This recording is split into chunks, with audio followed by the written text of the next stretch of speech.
So in case where it's stated that, Now, okay. I get what you are saying. That's the part that I forgot to tell you. The parts yeah. that are paid before production commences are all pulled into that separate pool. Ama, you get what I'm trying to say? I thought you were saying it during the commercial. Yeah. Yes, but the part, you see, all costs that you incur, whether it's surface rental or it is what to, so far as production has not commenced, there's no revenue to set it against. So the reason why we put all costs into a single pool until revenue production commences is because tax still uses the matching concept. Do you get it? Tax still uses what? The matching what? Concept. Do you understand? A matching concept means you must match all costs against their revenue. Now, during the time you were doing surface rental, was there any revenue coming in? Was there any revenue coming in? No. No. So you just put it down until you start getting revenue to set that expense off the revenue. That's the main reason why we put cost into a single what? Pool. Do you understand? Yeah. Because at that point you don't have any revenue. So how are you going to have an expense? So everything is put into a single pool. Do you understand? It's still the matching concept of accounting, and that is it. So the live is going live on YouTube. I'm also going to share the playlist on the page in case I said the playlist, the link. In case you are not able to join the meeting or you go off, you can just click the YouTube live, and then you join, right? So I'm live on YouTube. I've shared the YouTube link. I'm live. Okay, so I hope you've seen it. Yes, please, we have. All right, good. Please, any other question or you are fine now?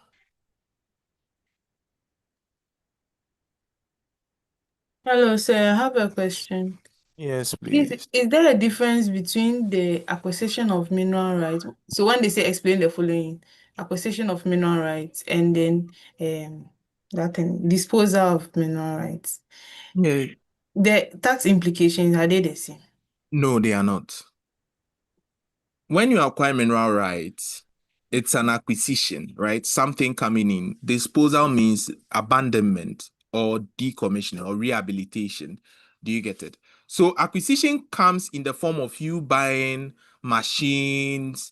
Are you getting it? But then acquiring the license first. So when you acquire the license, from that phase, it is more of the acquisition stage. Do you understand? And at that stage, all costs incurred are pulled into a single pool. No be so.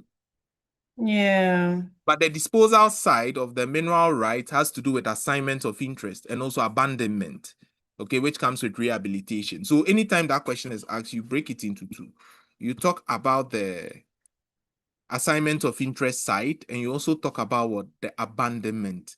Because once you dispose it off, you have abandoned it, or you rehabilitate it or restore the land back to its original position. Do you understand? And mostly depends on the marks allocation. I mean, if it comes as 5 marks, then you can maybe talk about only the assignment of interest. But if it comes for 10 marks, then you have to talk about assignment and also rehabilitation, because that is the key provisions for what disposing of mineral rights. Did it Yeah. make sense? Yeah. The disposal that we have direct and indirect, the acquisition too, do we have direct and indirect? Yes, there is, but CIT will not take you there. They will just ask you for acquisition. Okay, thank you. All right. God, the way we are saying it, like CIT is a person. Yeah, CIT is a person. Okay, so it's streaming on YouTube. So those who cannot enter the meeting. Yes, Sister Telma, tell me. Hello. Yes. So can you please go over carried interest and additional participation interest again? Because from Okay. what I understand, the carried interest bits, the contractor is not reimbursed for any exploration or development cost. But when it comes to the additional participating interest, they will reimburse the contractor for past development costs and then contribute to production costs. Is that right? Or am I wrong? Okay, so let's break it down. You are correct, but the development side is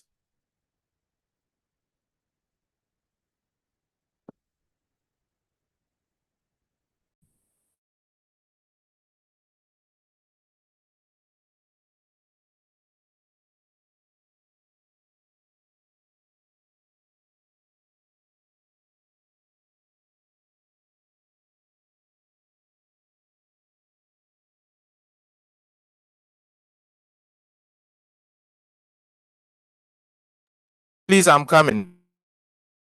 Okay. Okay.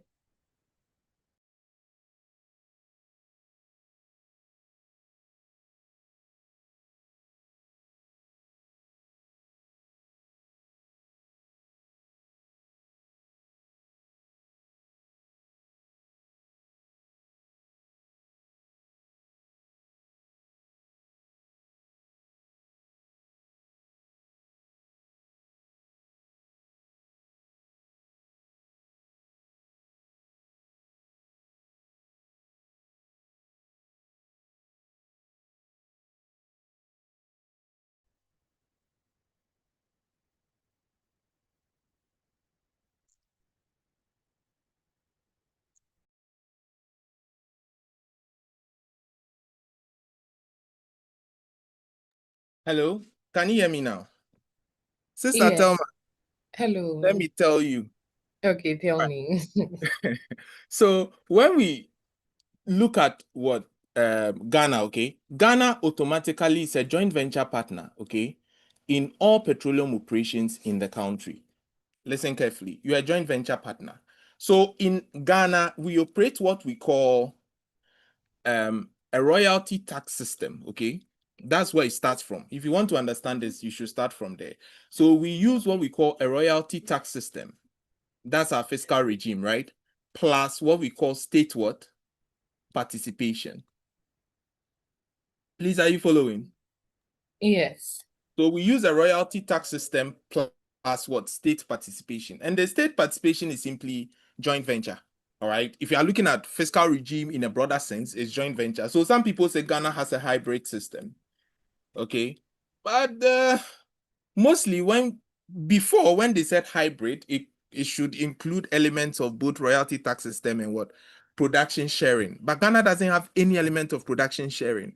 Okay, that was before. Now they've come to say that hybrid involves any of these ones. And Ghana also has what? JV, which is the state's participation. The state is automatically a joint venture partner in all petroleum operations. Do you get the idea? And GMPC on behalf of the state does that. How does it participate? It participates in the form of the initial or carried interest. Okay. And then what? The additional interest. Do you get it? Now let me explain it in layman's terms. You went to a juice stand, right? They gave you free juice. Or because the land is for your mother, right? You always get free juice, but you sort of give them some water to mix the juice. Do you understand? But additional interest, because the juice is nice, you ask for extra juice. Does it make sense? Yeah. That is the whole idea. So let's dive deeper into this. So the whole thing is that initial interest, every petroleum operation, government of Ghana, that's GMPC on behalf of the government of Ghana, has a stake. And that stake, government in no way, this is the major rule, government in no way contributes to exploration. Does that make sense? So all exploration costs are actually supposed to be borne by the contractor. Sometimes there are rules for the contractor to even be reimbursed if it is beyond expectation or if it's too much, okay? But then a contractor can take sole risk, okay, as a joint sole operator, or mostly government. When we say sole risk operations, that's mostly government doesn't do exploration, but government has gone outside its comfort zone to now do exploration because maybe funds were not enough or per the arrangement. It's government who has in its rights to actually do the exploration, but government does not do exploration. Do you get it? Mm-hmm. Please, are you all getting it? So government does no exploration. It's the contractor because the contractor bears the risk of exploration failure. Now, listen carefully to this. It is my land. You are the one coming to what? Do something on it, and I say, okay, give me a stick. Do you expect me to go and search? Mostly explorations fail. That's why they give you 7 years to explore. Okay, so you have the initial explorations phase, you have the first extension and the second extension phase. And each time you don't find oil, we take a portion of the land from you, which we call relinquishment. Do you understand? So government does not do exploration unless under the sole risk. Okay. Now, the same way, development is on case by case basis. So government can only invest in development on case by case basis, and case by case in the form of only additional interest. So government in itself does not do exploration and development when it's initial interest, but always production. Do you get it? Because everything the contractor acquires it from you, right? When he starts producing, do you want to get it free? No, sir. Do you get it? So for the government, every interest, whether the automatic interest or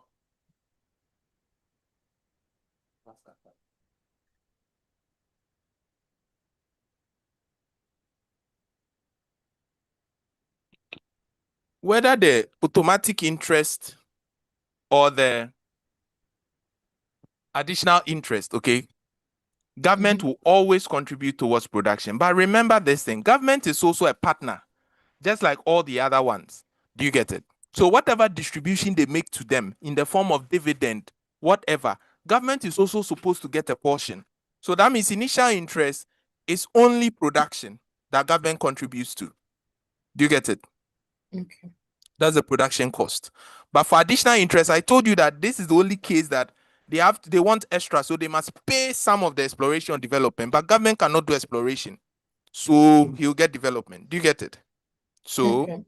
that means here it becomes production and what? And development. And this becomes very crucial in the terms of what? The development of what? Crude oil. Is that clear? Thelma, have I told you? Yes, you have. Thank you. So you were on point. Do you understand? But Thank this you. is the initial thing you need to be able to answer these questions. They don't really need anything giddy. Though there's something beyond this, but I think it's beyond the scope of CIT, so I can't go there. Okay. Let's just Okay. stay on the surface. For your exam, you pass and then you go. All right. Okay. You are welcome. So can we begin the journey? So I will start with the most interesting part, which students usually find daunting, which is mineral computation. Okay. The computation of minerals, chargeable income for what do we call it? Minerals taxation. Okay. Or you prefer we go petroleum first? Me, they are there for you. So your wish is my command. Let's go with the mining. The mining. Students usually have a problem with mining calculations. You won't be obvious. Let's go with the mining. Let's go with the mining. I know. Don't mind me. So I'll first give you the whole framework about how mineral taxation actually works. And it's normal computation of chargeable income. But we'll dive more into capital allowance by taking deep questions on capital allowance so that you'll be like, okay. So the thing is easy like this. Yes, it's easy. Everything is easy for me because of how I trained myself. Do you get it? So where's mineral taxation? I'm looking at my topic-wise questions and answers. My revision pack. Principles of taxation. Okay, computation of tax liabilities for mineral mining. 241. Okay, so I'm going to first go over the format to show you how we compute. I hope you can all see my screen. Can you all see my screen? Yes, please. Yes, please. Okay. So, anytime you are doing chargeable income, not only mineral, petroleum, the same format can be applied to petroleum when a question comes from there. A question has come like that before, but most students haven't seen it. It's an old question called Vivendi Ghana. Okay, so maybe I will show you when we finish. I'll show you Vivendi, and then we'll try to use the same principles to solve Vivendi. Do you get it? And it's the same principles. Mostly the principles is what we are taxing. So always, the rule in tax is always to what? always start with the profit before tax. Okay, so once you have your profit before tax, this is where students don't know. Do you know that when we say accounting, there are some expenses that you charge in accounting that the tax law does not recognize? Do you get it? That's why we have disallowable expenses. The word disallow means disallow somebody's accounting. What did I say? The word disallow means what? Disallow somebody's accounting. Yes, it means disallow somebody's accounting. So somebody has done some accounting that you don't recognize. So reverse the accounting. So disallow the accounting. Do you understand? That's why we say disallow. So if depreciation was 5,000, see, if depreciation was what, 5,000, you know depreciation is taken from profit. True or false? Depreciation is it not taken from profit? True. So It if I say is. disallow this, reverse the accounting, it means make it zero. So that is why I add back 5,000, so that negative 5,000 plus 5,000 is equal to zero. Because this negative 5,000 is already in the profit, when I add this back, it makes it what? Zero. That's what disallow means. Does that make sense? Does that make Yes. sense to all of you? Yes, please. Yes, please. Good. Now let's go further. The same way that there are some expenses that we have to what? We have to add back. The same way there are what? There are some rules that govern business income according to what? Section 5. And these rules apply to all companies. You see, you can never include a final withholding payment, okay, or an exempt what? Or an exempt income in the computation of what? Business income. Do you get it? And also an investment income is also a separate income. It can't be part of your income. But you see, when you are doing accounting, do you segregate these incomes? If you are doing accounting after your gross profit, don't you add dividend received? Yes. Don't you add dividend received? Don't you Yeah, add you do. rent received? Don't you add interest received? Don't you have gains and losses on capital gains? You add everything. But then for tax, we don't do that. Those things are not supposed to be part of your income. They are separate taxes. So when they are part of income, you have to take them what? Out. Do you get it? So once you get your net profit, any interest income, dividend income, consideration received from sale of asset, final withholding payment, exempt income, hedging income, all these things, when you see them, take them out because they will be treated separately. Rule followed? Did you get it? Who didn't get it? Did you Yes, get it? please. Yes. Why? Because they are excluded income. The same way we have excluded expenses, we have excluded income. So this is income that are excluded. Do you get it? Yes. So, Prof, Yes, boss. so we are strictly looking at whatever we made from the sale of the mineral. That's what we are focusing Yes. on. That's what Right. we are focusing on. So the other ones are other incomes that either came from business or investment. So we treat them as such. Do you understand? And this is the rule. But sir, consideration from consideration received for sale of assets, is it not an income? Yes, No, I no. never said they are not incomes. I said some of them are not business incomes. Remember, the Right. first side, you are dealing with business incomes. Then you now later come and deal with investment incomes. Do you get it? Yes, sir. Good. So this is how I treat mine. People have other treatment, but to make it simple for you, all these things that are part of the business, they are not business incomes. They are investment incomes or they are final withholding payments. Okay. So all I want you to do is reverse all of them.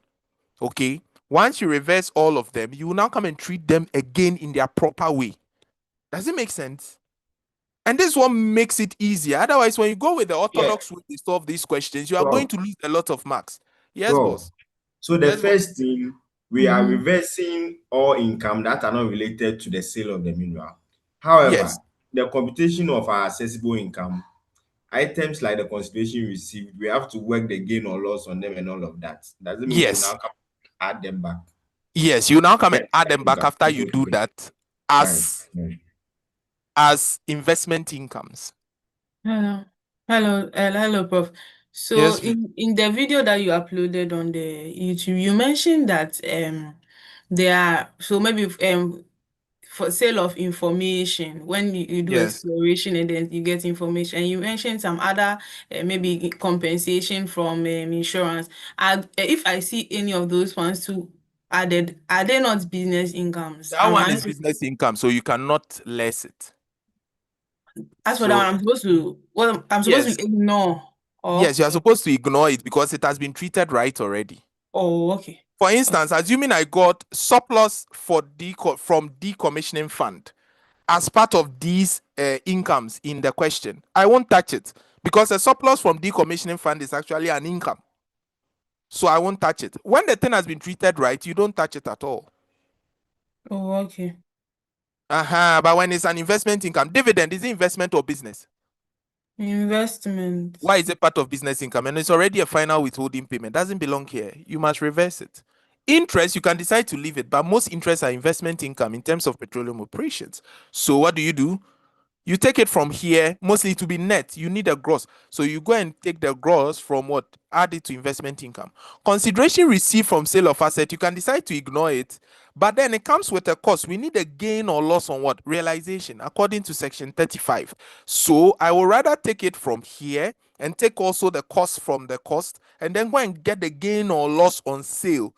Do you get it? I don't need just the consideration. I need the actual gain or loss, the realization gain, the gain on realization. Do you get it? So I can go and take the actual gain on realization and then come and treat it. If there's hedging income, it comes with a corresponding hedging expense. I can go separately and go and deal and see whether I have a net income or net loss on hedging. Do you get it? When there's a loss, I'll apply the concept of relevant financial cost. Do you get it? Mm-hmm. So you treat them separately makes the thing easier. There are so many ways. I mean, over the years, things have changed, right? But since all this long time I've taught oil and gas, I used to use the old way, but I realized that no, that old way, it costs the students a lot because you have to do a lot and you can easily make mistakes. But with this way, it's a roll forward method that makes everything simple. Me, I like to simplify things for people. So when you go that way, everything becomes easier. Do you get what I mean? So the first step is after you get your net profit, take all non-taxable incomes from business, excluded income, which comes in the form of investment, final withholding payments. Are you getting it? Consideration received for sale of assets, final withholding payments, exempt income, hedging income. If they are all in there, are you getting? You take them out before you now come and add disallowable deductions, right? So you are reversing the accounting treatment. So if you have depreciation, depletion, and amortization, right, you must reverse it. Exploration and development costs or reconnaissance and prospecting costs, you have to reverse them. Any form of capital expenditure, any expenses which are not wholly, exclusively, and necessarily incurred, you have to add it back, right? If you have research and development, missing research and development, research, yes, it's research and development, but add it back. Domestic and excluded expenditure, hedging expenses. You see that there was hedging income, now there's hedging expense. You need to treat this separately. Take this income and take this expense and go and treat them separately and get whether there's an income or a net gain or net loss. Do you get it? Then the same way we had consideration received for assets, we have cost of the assets, right? So those ones, you treat them separately. Then R&D added back. You get your adjusted profit. Then you come and less other expenses. So other allowable expenses are expenses that they should allow the accounting, but it was never treated. So something like capital allowance, it comes in place of the DDA, right? Depreciation, depletion, and amortization. And then royalties. Do you get it? So royalties are what? The payments that you pay for the right to the oil or the minerals or whatever. Do you get it? So the royalties, you need a mineral royalty, which is 5% of the gross minerals won. So sometimes the examiner may trick you. He will not bring gross income. He will bring the gross minerals won. And minerals won are the raw minerals. So you just have to multiply by the selling price per unit to come and get the total minerals, right? If it was given in tons, you multiply by the number of tons, get it before you multiply the 5%. So just like petroleum, we can get 5% of the number of barrels. Later, we come and multiply by the revenue. The same thing can be done here. A mineral royalty can come as a full question, which will come for 5 to 8 marks. Just mineral royalties.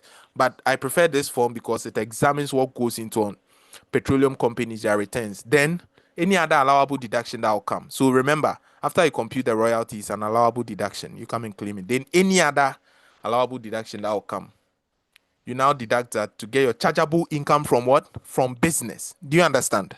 Before you Hello, now Doc. add, yes, please. Please, the research and development, if we add it, by how do we have to treat it under the capital allowance? Or I just want to understand the research and development after adding it back. I do know it's not part of the expense, but are we treating under capital allowance? No, don't. Okay, You just don't treat it. Just leave it as it is. okay, thank you. Prof, So, please, does finance gain and the finance cost apply here? yes, I'll come and explain that. For now, let's just go with the format. I'll teach you everything you need to know. So once you get your chargeable income from the business, right? Now you add the investment income, and this is where those other incomes that I told you, like the interest, if it was net, you go and find the gross. You know, interest, we take 8% before. The person withhold 8% before he gives to you. No be so. When the person take 8% before he gives to you, but whatever accounting records is the net. Tax, we don't need the net, we need the gross, because interest is what? On account. So you take 100 out of the 92 times the net interest. Do you get it? Then the gain on disposal. You see that asset I was telling you about, you calculate the gain on disposal. If there's net hedging gain, you bring the net hedging gain. But if the hedging is a loss, that means when the hedging cost is more than the hedging income, you limit it to the hedging cost. That's relevant financial cost. We'll come there. Then you now come and get your total chargeable income. That's your chargeable income from business plus your income from your investment. Then that gives you total chargeable income. Then you now compute your tax liability. That's tax at 35%. Take out your withholding tax on interest, okay? And any other withholding taxes on account. If you take any other withholding taxes on account, now that gives you your net tax liability. Please, Do you can get you go over the interest on 100 over 92, please? interest? The gross Look interest. at this. Look at this. You are receiving 100 CDs from somebody. GRA said the person should always take 8 CDs out. What would you be left with? Is it not 92 CDs? It's 92. So all the time, if I tell you you have net interest, it means that it's equivalent to 92%. Because they've That's already it. taken the 8. Yes. Okay. So you don't need the net. In accounting, we record the net, but in tax, we need the gross. Okay. So how do you get the gross? You are saying that if 100 is equal to what? Maybe 10,000. I get it. If 92 is equal to 10,000, for instance, right? Then 100 will be what? 100 is what you are finding. The 100 will be what? So 100 will be what? It will be more. So if more, let's divide and see what happens. So it becomes what? 100 over 92 times the 10,000. No be so? Yes. And that is what we are doing. 100 over 92 times the net interest to arrive at the gross. Okay. Thank you. Makes sense. You're welcome. So please, that participation exemption thing, if you're a company that you pay dividend to a resident company, those things, does it apply I will here? come and yes, it applies. I'll come and explain that. As we go on, you start getting the concept. It's step by step. I mean, I don't want you to choke. The banku, you take it small, right? This is not a bar. All right. Don't mind me. I'm just pulling your legs. All right. So, are we okay? Can we take a question?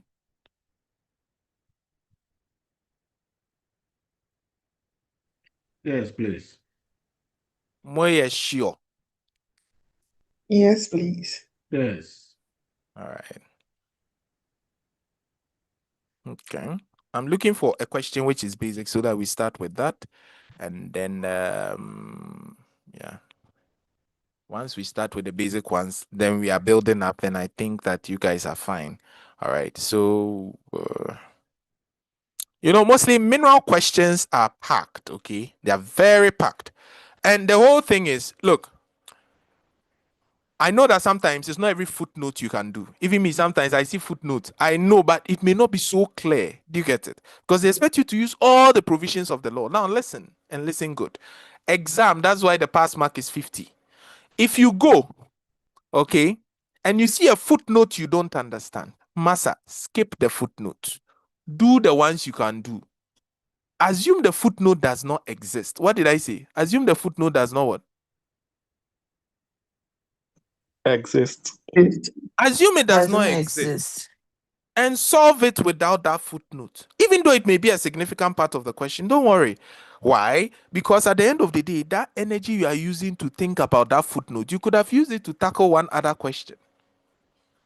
Or what I'm saying doesn't make sense. Exam is strategy. Obi was one yes question ebe hunting is footnote or better now 30 minutes score. No, sir. Don't do that. If you want to pass, you must be ready to sacrifice. Okay, if you love them, you let them go. You get it. Yeah. If Pharaoh loves the Israelites, he should have let them go. All right, so let's take this question. I think this is very basic, and then I think we can work from here. Who read for me?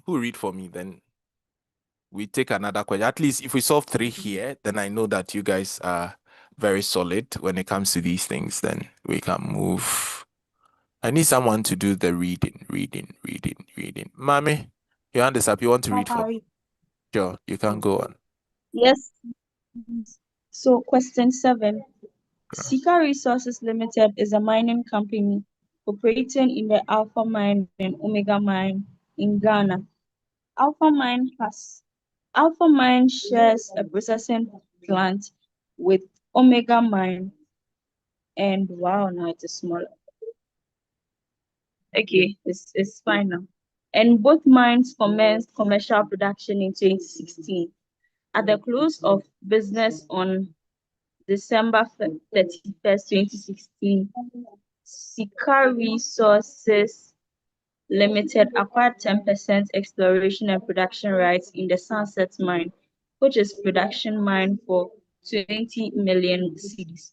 The highlights of 2016 revenue and expenditure disclosed in tax returns filed by Sika Resources Limited include the following. All amounts are Ghana cedis. So revenue, income from its operations in 2016, 250 million. Hedging income, 3 million. Interest income, 1 million. Consideration realized from the sale of assets, 800,000. Gross dividend from a resident company, which it has 30% Okay, we can voting, see, everyone can see the 300,000. numbers so that you don't stress. Yes. You can save it later. So we can Okay. just So jump straight. required. Compute the tax liability for each tax type that Sika Resources Limited will be liable to pay in 2016. 25 marks. Okay. Now, the first time, are you getting it? The first trick I use for this type of questions is, you see they give you a lot of rates. Can you see they give you a lot of rates? Under. Most of the time, they give you some rates under. No be so. Even if they don't give you that rate, you have to use this technique. Look at it. You see, these rates that we have, I will go and do like, it's like I'm playing a game, right? So I'll say, is there anything relating to capital gains? Then I go and look for it and compute it. Is there anything relating to interest? Then I'll go and look for it and compute it. Is there anything relating to dividend? Then I'll go and look for it and compute it. Is there anything relating to capital allowance? I'll go and look for it and compute it. Is there anything relating to mineral royalty? I'll go and look for it and compute it. Do you get it? Before you see, you are 90% done with the question. Does that make sense? All right. So this is how I start with capital gains. Now, straightforward, I'm going to say, okay, that's where I want to start. So once I do that, then you know what I do? I strike it off.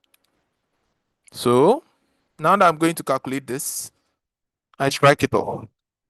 You get it? Then I know that, okay, I need anything relating to, now we don't have capital gains, but we have realization, right? So realization of assets. Was there any assets that were bought or sold? This under section 35. Were there any assets that were sold? In the case, were there any assets that were sold? Please look through and tell me. Yes. So we had consideration realized from sale of assets. No, so. So I come here and say what? Consideration what? Consideration received. No, so from sale of assets. How much did we sell it for?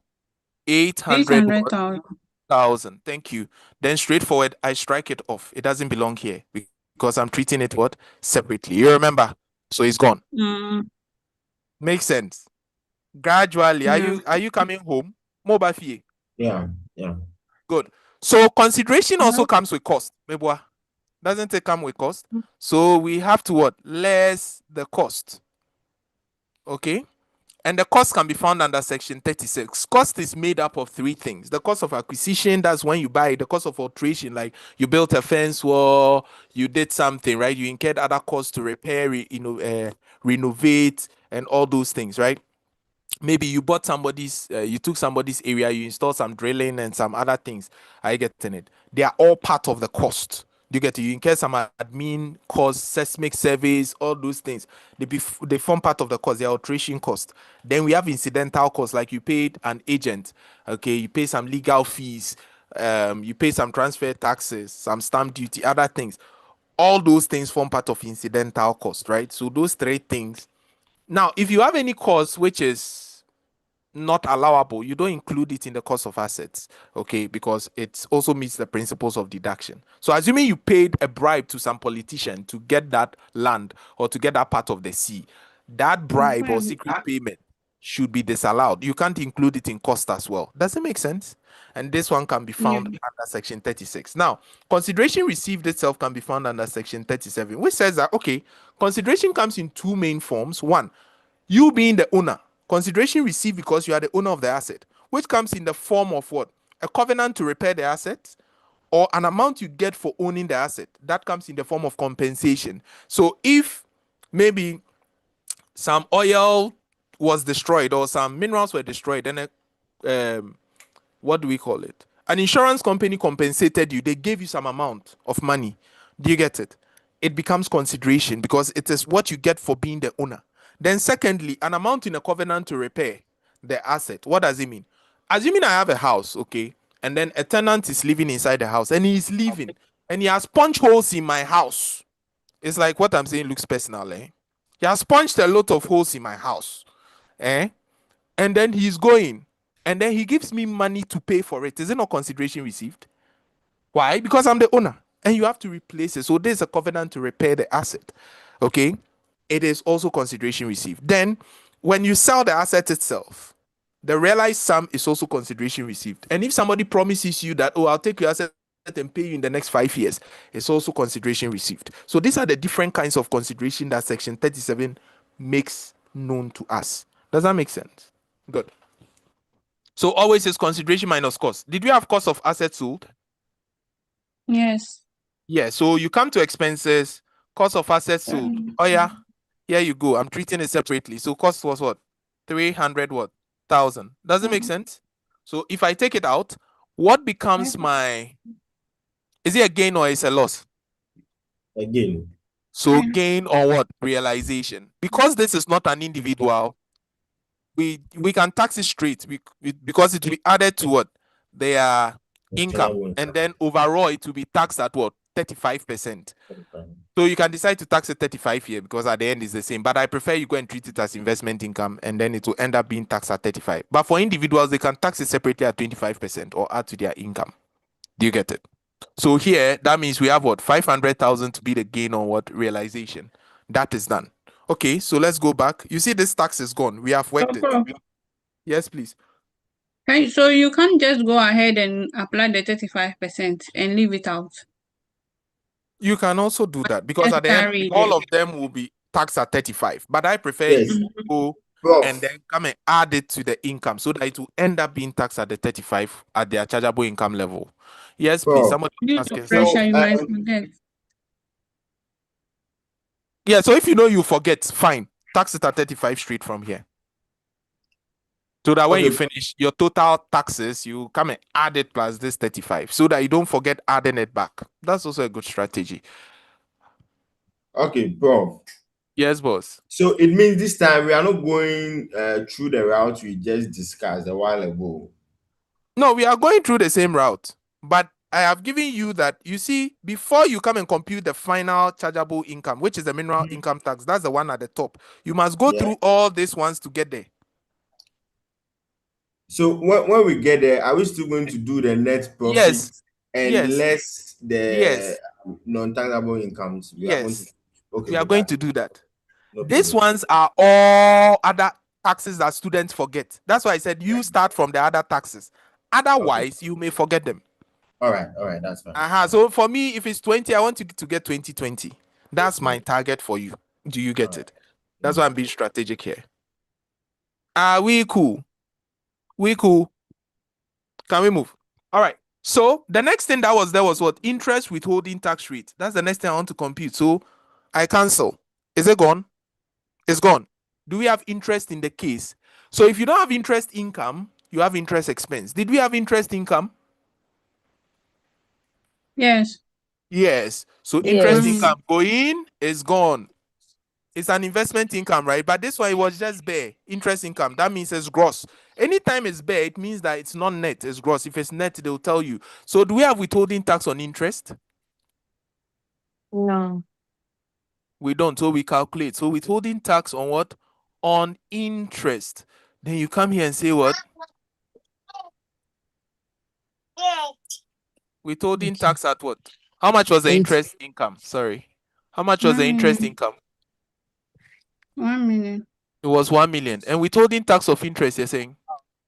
Withholding tax at 8%. That gives us what? That gives us what? 80,000. 80,000. 80,000. Is it gone? It's gone. Gone. We move. But this one, remember, it's an income, so you get a credit for it. You get it. So when you get your final liability, you come and take it out. Make sense? Make sense? You know Yes, that sir. the person would have taken 80,000 out and would have paid you what? Yeah. 900 and what? 20,000. 920. But you still record the whole 100,000, 1 million in income. It means that when you tax it, it would have been double taxation, but you get a credit for it, right? Meaning that you come and take out the 80,000 that was already taken out from your final taxes. Is it clear? As a credit, yes. So that is it. People usually forget this. Don't. Yes, sir. Sir, please, I want to ask a question on the capital gain tax rate the examiner gave. Why did the examiner give Is that to 15%? confuse students? Okay. They always bring it there to confuse. They want to see whether you know the law. That's why they bring the 15. Okay, all right. Thank you. Yeah.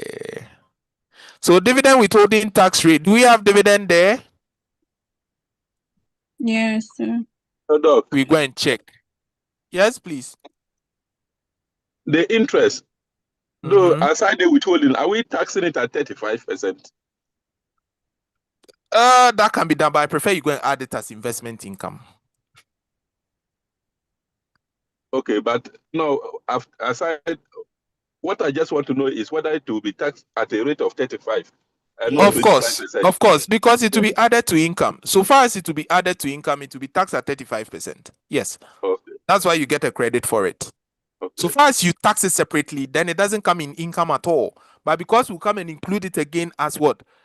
Additional income or investment income, we have to take a credit for it. No, that means it's non-final. My initial understanding is that, which maybe I am trying to refine it now, is that maybe I would have taxed it at 25%, maybe instead of 35%. No, so you can't tax it at 25 because Okay. mining companies don't pay tax at 25. They pay tax 25. at 35. Thank you. Thank you. Do you get it? All right. Thank you very much. You're welcome. Samuel, your hand is up. Yes. Sir, please, I wanted to ask. Okay. The interest income, we computed the 8% on it. And I know usually they record the net. No. It's not always true. See, somebody may not know the rules, right? So many companies pay you at gross.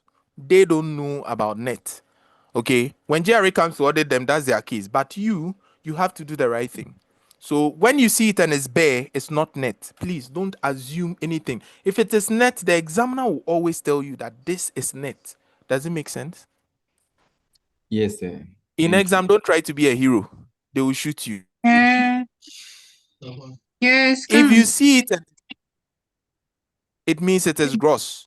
Unless told net, they'll put it in bracket and tell you. Are we okay? I beg all of you. Does it make sense? Yeah.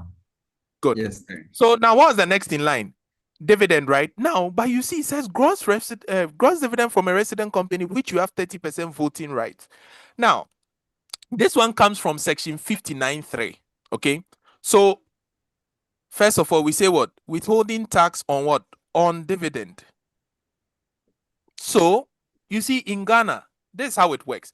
If a company, a resident company, right, acquires another resident company, if company A acquires company B, okay, this is from section 59, subsection 3, and it says where a resident company acquires another resident company.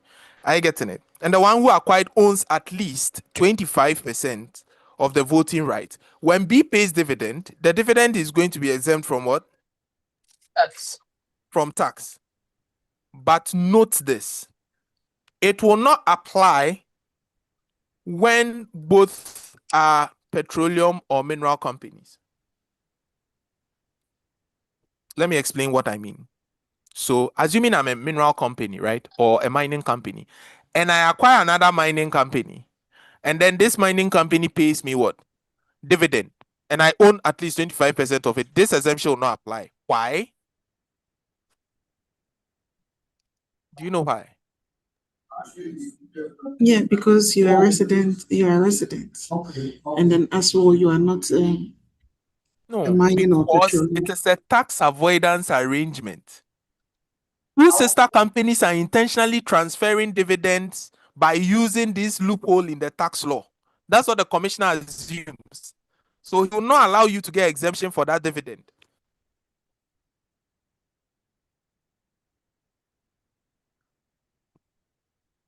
So note, if the company paying the dividend is a mining or petroleum company, then this exemption will not apply. Do you get what I mean? And what was the reason behind it? Because petroleum and mining companies like tax avoidance, they're multinationals. And multinationals are always concerned about tax avoidance. So they will intentionally set up a sister company and invest. So far as you have more than 25% of another company, is it not your sister company? Is it not persons in controlled relationship? I'm asking the entire class. Yes, you are Yes, persons in yes. controlled relationship. So if you start paying me dividend, that means it can be a transfer pricing arrangement in disguise. So I know that if I invest 25% in you, are you getting it? I'm going to get some exemption. So let's do it. The commissioner was like, I won't allow. You guys are sister companies. And you are all mineral companies. What is it telling me? It's a transfer pricing scheme or a base erosion and profit shifting scheme. Income splitting, I will not allow. So the commission does not allow that. So even though this guy, 30% was coming from a company, it didn't tell us that that company was what? Was a mineral company. You cannot assume to. So this one, the exemption can apply. But if it says gross dividend from a resident mining company, which it has 30%, then would the exemption apply or it will not apply? It will apply. Oh, look at it carefully. Gross dividend from a mineral, listen, gross dividend from a mineral resident company or a resident mineral company in which the company has, hey, please, who is that? Hey. It will So not if apply. it will not apply because it is It will not it is a apply. tax Yeah. avoidance. You get it? Yeah. So if the paying company is a mineral or petroleum company, then that exemption will never apply. Do you get it? Why? Because the commissioner deems it as two sister companies trying to play him cha-cha. My dream man over when you're commissioner no check. Do you understand? So penny. Main penny, coming show. So commissioner will not allow. Penny mamun can share. Do you get it? So this is the main provision behind that. But with And this question, it is silence. that's why I said they would have told you from a resident mineral company. But did they say resident mineral company? No. So it means that this exemption will apply, meaning it's a normal company. But if you feel it's a mineral company, you can set your assumption and say you assume the resident company that is a mineral company, and then tax it at 8%. They'll still give you the mark because they weren't specific. Tax is all about assumptions. Do you understand? I hope you get the provision now. Who Yes, didn't sir. get me?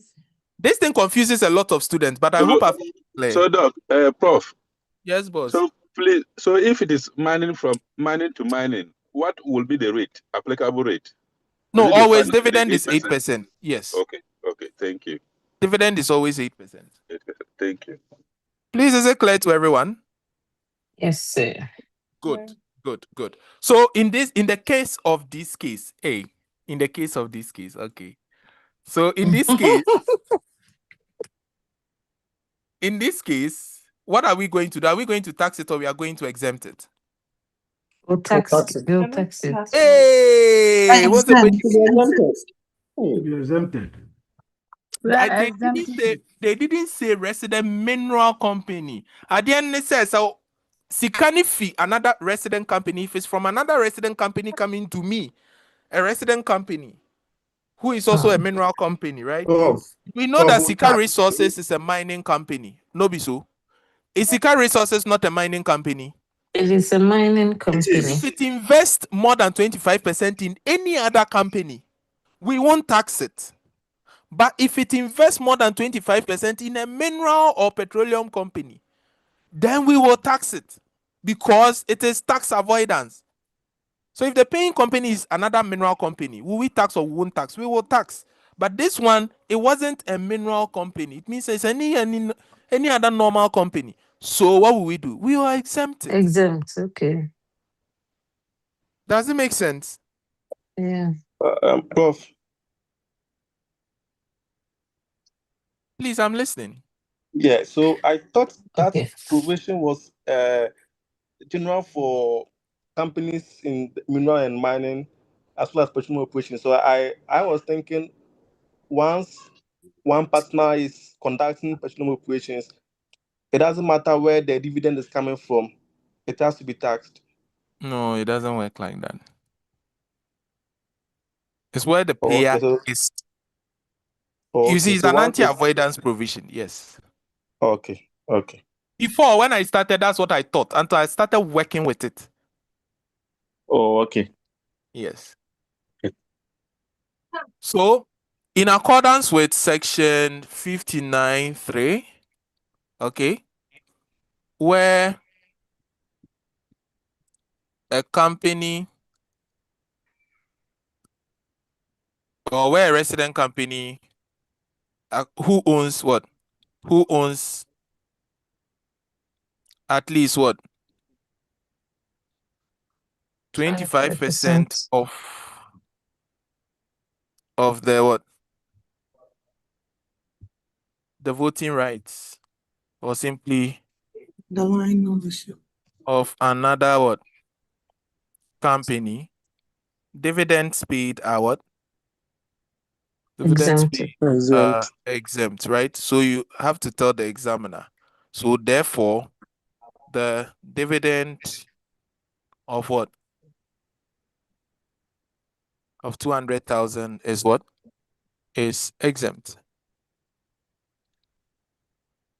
But if you assume this was a mining company that was receiving the dividend, that was paying the dividend, and you decide to tax it, you state your assumption, they will still mark it for you.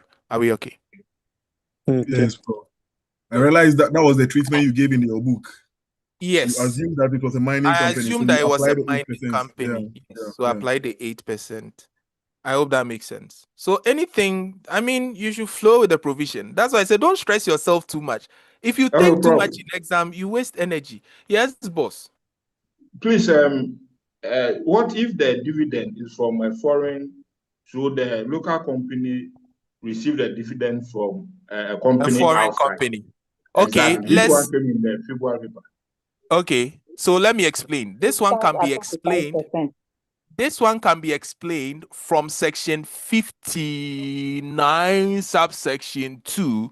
Dividend from a non-resident company should be added to your income. Is your question answered? Albert? Oh, straightforward like that. Yes, it's straightforward. They want you to know the law. Yes, baby now. Yes, sir. Okay, so Baby now, you have been baby now for long. Won't you grow? Don't mind me. Baby now, continue. yes, sir. So my issue has to do with the exemptions. Okay. Because I don't know which one you're supposed to write on and then which one you're supposed to ignore.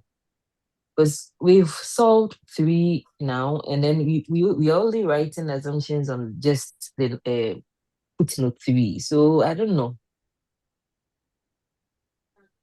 Baby nice, like your question is still not clear to Okay, me. you know, I was told that in answering CIT question, most often you have to write, like you have to explain the provisions. Yes. So which ones, like, when Okay, am I like where supposed you to? need.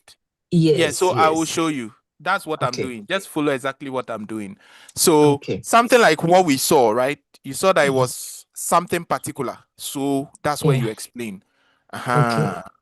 So something which requires computation, like capital allowance like this, you can't just go straight and compute capital allowance. You must tell us that these costs were incurred before production. So they must be put into a single pool, and then capital Okay. allowance granted on them at 20% on straight line over 5 years. Now that makes sense. But interest withholding tax, saying that interest will be taxed at 8% and still going to say interest at 8% is still the same brofo. Okay. Just the Bakunum Brukin and Abakunum Sobolo. It's the same thing. Okay. All right. And I also Thank Bakunum Morikoko. And also, please, does it make sense? Yes, sir. Good. Good. Are you getting it now? Good. Yes, sir. All right. So we go back to the down there. What was there? Capital allowance rate. You see how we are going. Is it starting to make sense? Capital allowance, can we calculate? Yes.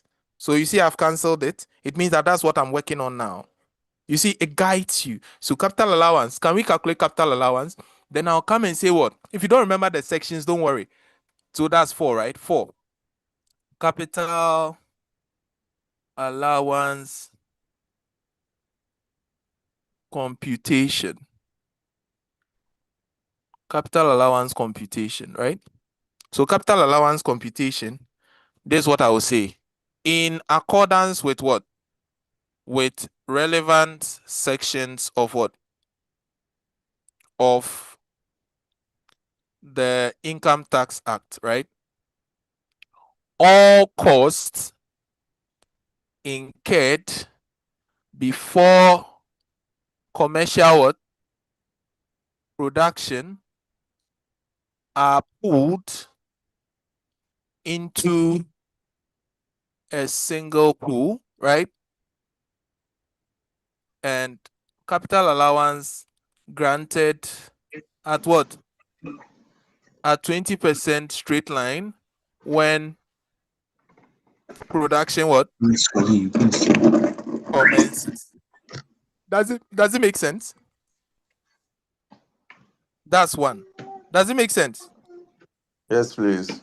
2, let's go to separate mineral operations. Now, listen. You see, in Ghana, we apply the concept of what we call ring fencing. I said we apply the concept of what we call what? Ring fencing. Now, what is ring fencing? Ring fencing, this diet, you get a question on ring fencing too. So let me just explain it simply. Ring fencing is a concept that all business income should be segregated into separate income streams, right? For accounting, tax, regulatory, and legal purposes. Okay. Why? Because each income has its own what? Share of what? Rights. So what happens is that if you have income from minerals and you also operate a petroleum business, they are separate. Even in the minerals, if you have a mine, 2 different mines, they are 2 separate operations. Do you get it? So look, with separate mineral operations, I'm just using this time to explain it because I won't have time to explain it again, even though we'll meet it again. But then look, if it comes to separate mineral operations, anytime they ask you in the exam, your first thing to talk about is to talk about what? Ring fencing. Do you get it? I said the first thing to do is always to talk about what? Ring fencing. Ring Ring fencing. So you fencing. define ring fencing and tell the examiner that it is the situation where a business segregates itself into separate income streams because of what? Regulatory, tax, and accounting purposes. And separate mineral operations is a ring fencing concept under what? The Income Tax Act. So separate mineral operations start with what? 1, a mine. So each mine in itself is a separate operation. So if I have mine A and I have mine B, I can, even though they all belong to one person, I cannot add them together. I will account for this separately and this one separately, right? Any transfer between this guy will be treated as what? An acquisition to what? This guy, and then a disposal to this guy. Do you get the idea? Do you get the idea? And they shall always apply the arm's length principle, meaning that these guys can do transfer pricing arrangement. So those are some of the rules, right? Now, each mine shall be treated separately. Two, if two or more mines share a processing facility, what did I say? If two or more what mines share what? A processing Processing facility. facility. Then they become one body. Do you get it? So if two or more mines now share what? A processing facility, they now become what? One operation. They become the same separate operation. So that's what you need to understand, right? These are the most important ones. The other ones, students usually don't get it, but let me explain. Look at this. Assuming I went to do reconnaissance, which is a search for minerals, or simply, let's say, exploration, right? And when I was doing exploration, I dug an exploratory well here. Do you get it? Then later, I came to get a prospecting license. Are you following? Then I later came to get a prospecting license with respect to this same well I'm digging. Before there was no prospecting license, right? The license to develop, but it was just to search. Now I've gotten the license to develop on this same thing. My question is it not the same hole? The last time I said that, somebody said use well, not hole. But is it not the same hole? It is. It's the same hole. So they are the same. Don't mind me, eh? So they are the same operation, right? So if I'm doing this operation and I had a reconnaissance license and now I have a prospecting license in respect of the same well or the same hole, is it not the same operation? It is. If later, with regards to this prospecting license, I later come and actually get a proper mining lease to actually mine, is it still not the same hole? It is. So whether it was the same hole and you had a reconnaissance license, you later had a prospecting license and later a mining lease, it is still the same operation. Anna, did it make sense to someone? That is it. That the law is saying plenty in layman's terms. I hope it makes sense. Yes, please. Good. Please, I have a question. You can always ask your question. In relation to the shared processing facility, you mentioned that if two contractors are sharing a processing facility, then you are going to... Two mines two mines are yes. sharing a processing facility. You are saying that they're going to account for them the same. as one? Yes. Oh, okay. Yes, as one mine. Oh, okay. And then when you have a processing, a reconnaissance license, are you getting it? And later you come and get a prospecting license, it's the same operation. If you have a prospecting license and later you come and get a mining lease, it's still the same operation. Okay. Makes sense. So that's ring fencing for separate mineral operation. Now, what about if you meet separate petroleum operation? Yes, boss. Yeah, my question is that the prospecting license, is it not the same license that will lead to getting the mining license?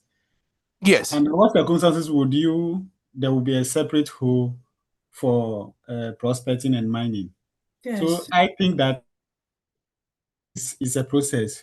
So yes, it is a process. So mining, it's the same operation. Do you get it? But however, you see, even within mines, we have separate production areas. Okay, if you've never been to a mine before, so we have sectors in a mine. So let me explain. So let's say that you have 4 sectors in one mine, right? Each of them even is a separate operation. But let's just stick with the mine. That mine, okay, sometimes you can get a prospecting license for one aspect and you won't get for one aspect. So even though it's a process, sometimes you can get for one and you won't get for one. The one you got for, in line with the first reconnaissance license, becomes a separate operation. But the other one that you didn't get for cannot be part of that operation. Even if it's the same hole, there were 2 separate holes inside that hole. So where the hole means field or what? The well that you dug. Oh, well. You know, wells are mostly for oil most of the time. But let's say the mine that you dug, because it's literally, can we get another word for it? Okay, so wells, the wells you dug. So you get the whole idea. Yeah. Yeah. Yes. So now you get separate mineral operation. I gave you 4 different ones. One was what? A mine is in its own a separate operation. 2 or more mine sharing what? A processing facility. Or 3, where you have what? Reconnaissance license in respect of what? A well, or let's say a field. Okay, let me use field. I mean, you understand. So in respect of a field, and later you come and get what? A prospecting license for it. It's the same operation. If you have a prospecting license for a field and later you come and get a mining lease for it, it's also the same operation. That ends separate mineral operation. So if they ask you for separate mineral operation, you first talk about ring fencing and tell us separate mineral operation is what? A ring fencing concept under 896. Then you now take it one by one, just as I've said. And if it's 10, you get 10 over 10. All right. Now, what about separate petroleum operation? Now, separate petroleum operation also has the same similar concept, but this is how it works. It works at 2 levels. One, at the contract level. Okay, and within a contract, we have fields, and at the field level. So this one too, when you start, you are going to define what? Ring fencing, right? Then after talking about ring fencing, you come and tell us that separate petroleum operation works at the contract level and then at what? The field level. Now, at the contract level, this is where we have what? Our production right?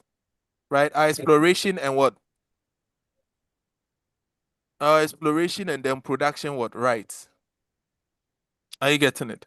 So this is where we have the exploration and production right. So each exploration and production right that government gives you itself is a separate operation. So if I have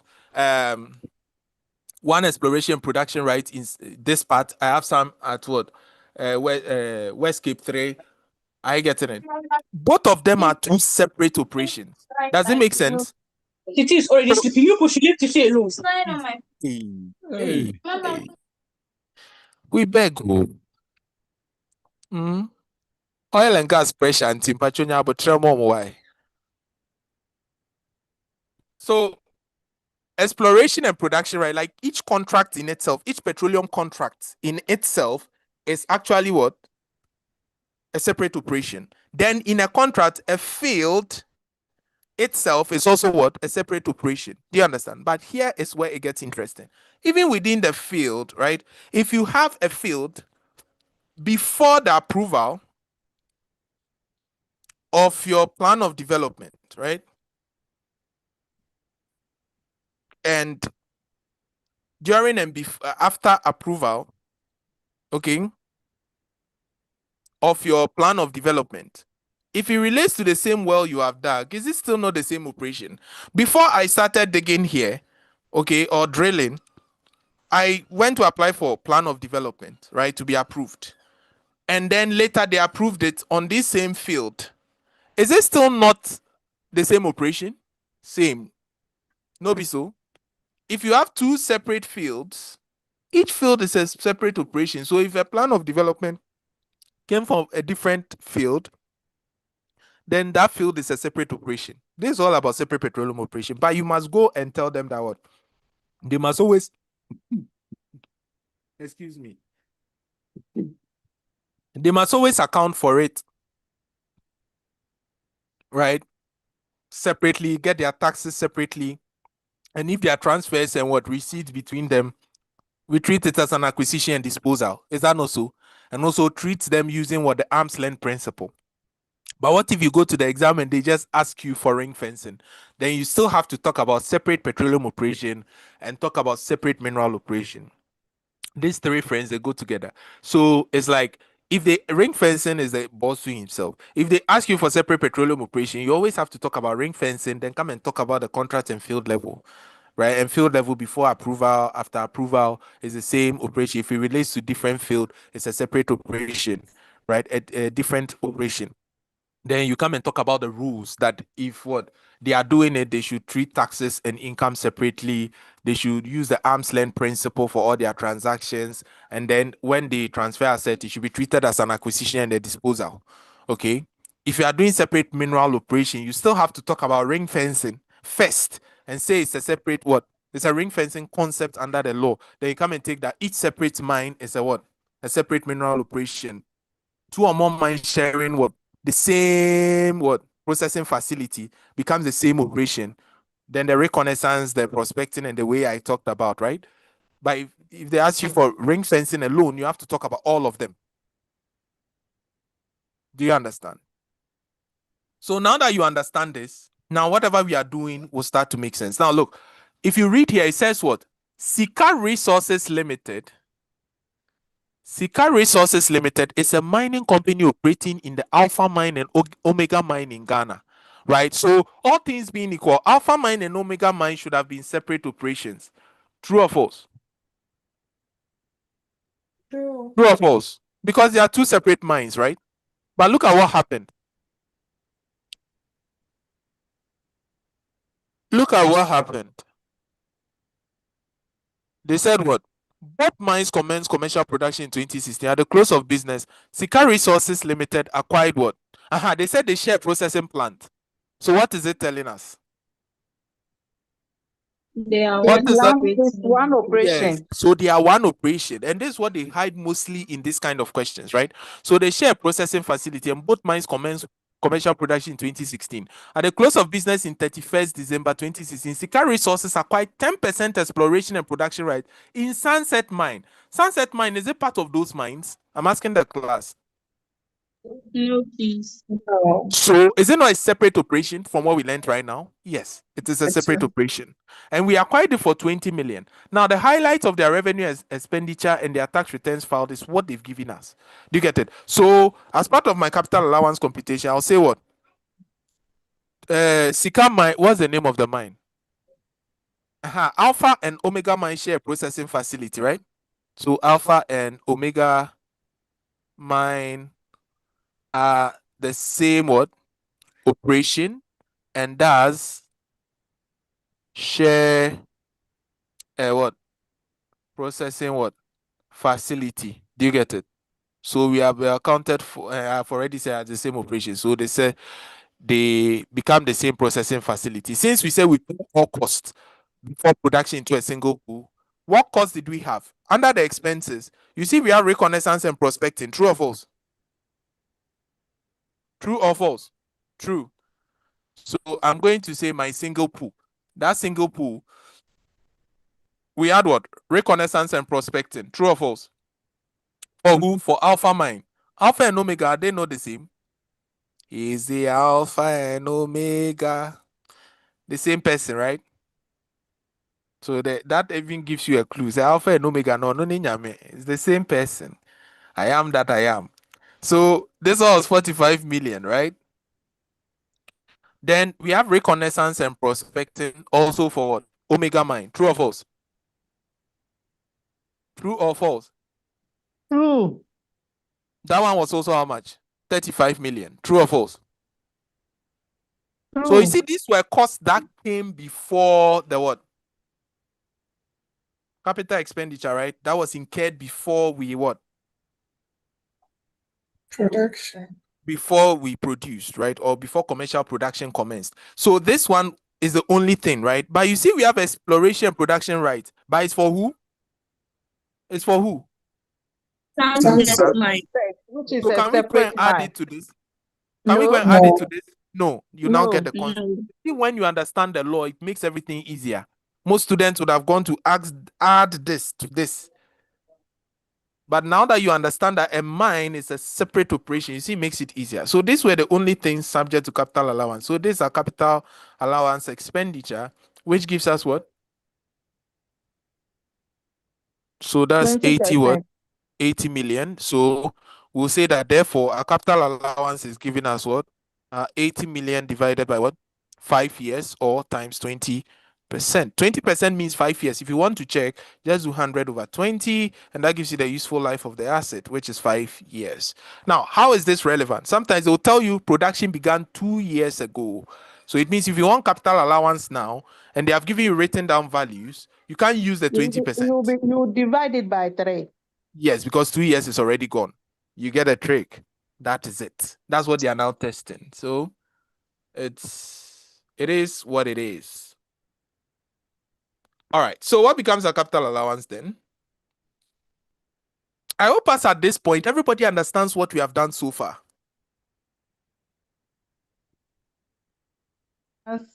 It's 16 million. Okay. So 60 million capital allowance going, gone. Okay. So you see, we are climbing. Agro. Now it says mineral royalty rates. No be so? Oh yeah. Yeah, this guy did now. Make we kill him for a year. 5%, right? So mineral royalty gone. So let's go and compute mineral royalty. You see, then you are earning marks for the other ones you are likely to forget. So mineral royalty, I'll come and say mineral what? Royalty. Then you say what? 5% of gross mineral one or gross income. Okay? 5% of gross income. Now, let's go and check whether the gross income was given. So you go and check the question, and it gave us gross income from operations in 2016. You see, it gave us straightforward gross income. Can you see that? 250 million. Yes. So in that case, we just do 5% off our 250 million. Straightforward. You see, this question didn't stress us. Some questions will tell you that included in gross income is hedging income. So what do? You take it out because we need a gross that does not include any other income. So sometimes they'll tell you the gross income includes all this income. You take it out before you come and get a gross income. Here, the gross income was given straightforward, which was how much? 12,500,000. So this is 12,500 what? 1,000, right? Done deal. Good. Now let's go down to so you see, now that we are going to the mineral income tax rate, you now go and check, was there any income and expenses on hedging? Are you getting it? So there was hedging income, right? That means there's also hedging expenses. Good. So just like the way I taught you the separate petroleum operations, let me teach you the concept of relevant financial cost. Okay. So now for relevant financial costs and financial gains, for normal companies, they can still ask you the treatment for normal companies. Okay. For all companies which are not petroleum and mining, when you have a financial cost, that means you have what? A loss from hedging. Okay. What happens is that the allowable financial cost, okay, this under section 16, the allowable financial cost, or the maximum that the law can allow you to deduct, is limited to 50% of what we call your adjusted chargeable income plus the financial gain itself. Now, the adjusted chargeable income is the chargeable income without the gain and the cost. Please, this does not apply to petroleum and mining companies. So this is all companies apart from petroleum or what? Or minerals. Do you get it? This is how we treat it. So in that case, let's say that if your finance cost or your financial cost other than interest was, let's say, 10,000, right? Your financial gain was, let's say, 2,000, and your chargeable income was like let's use maybe 5,000. Okay, we are saying that you, to get the allowable, this one is what has been charged in the P&L, right? But we don't want this. This one may be tax avoidance. So the law says that do the chargeable income again, but reverse the accounting treatment. So to get your adjusted what? Chargeable income, what you have to do is take the chargeable income, right, and undo what was already done. Because financial gain would have been added to profit, what do? We take it out, right? Minus 2,000. Because what financial cost was what? Less from profit. We add it back. Can you see that?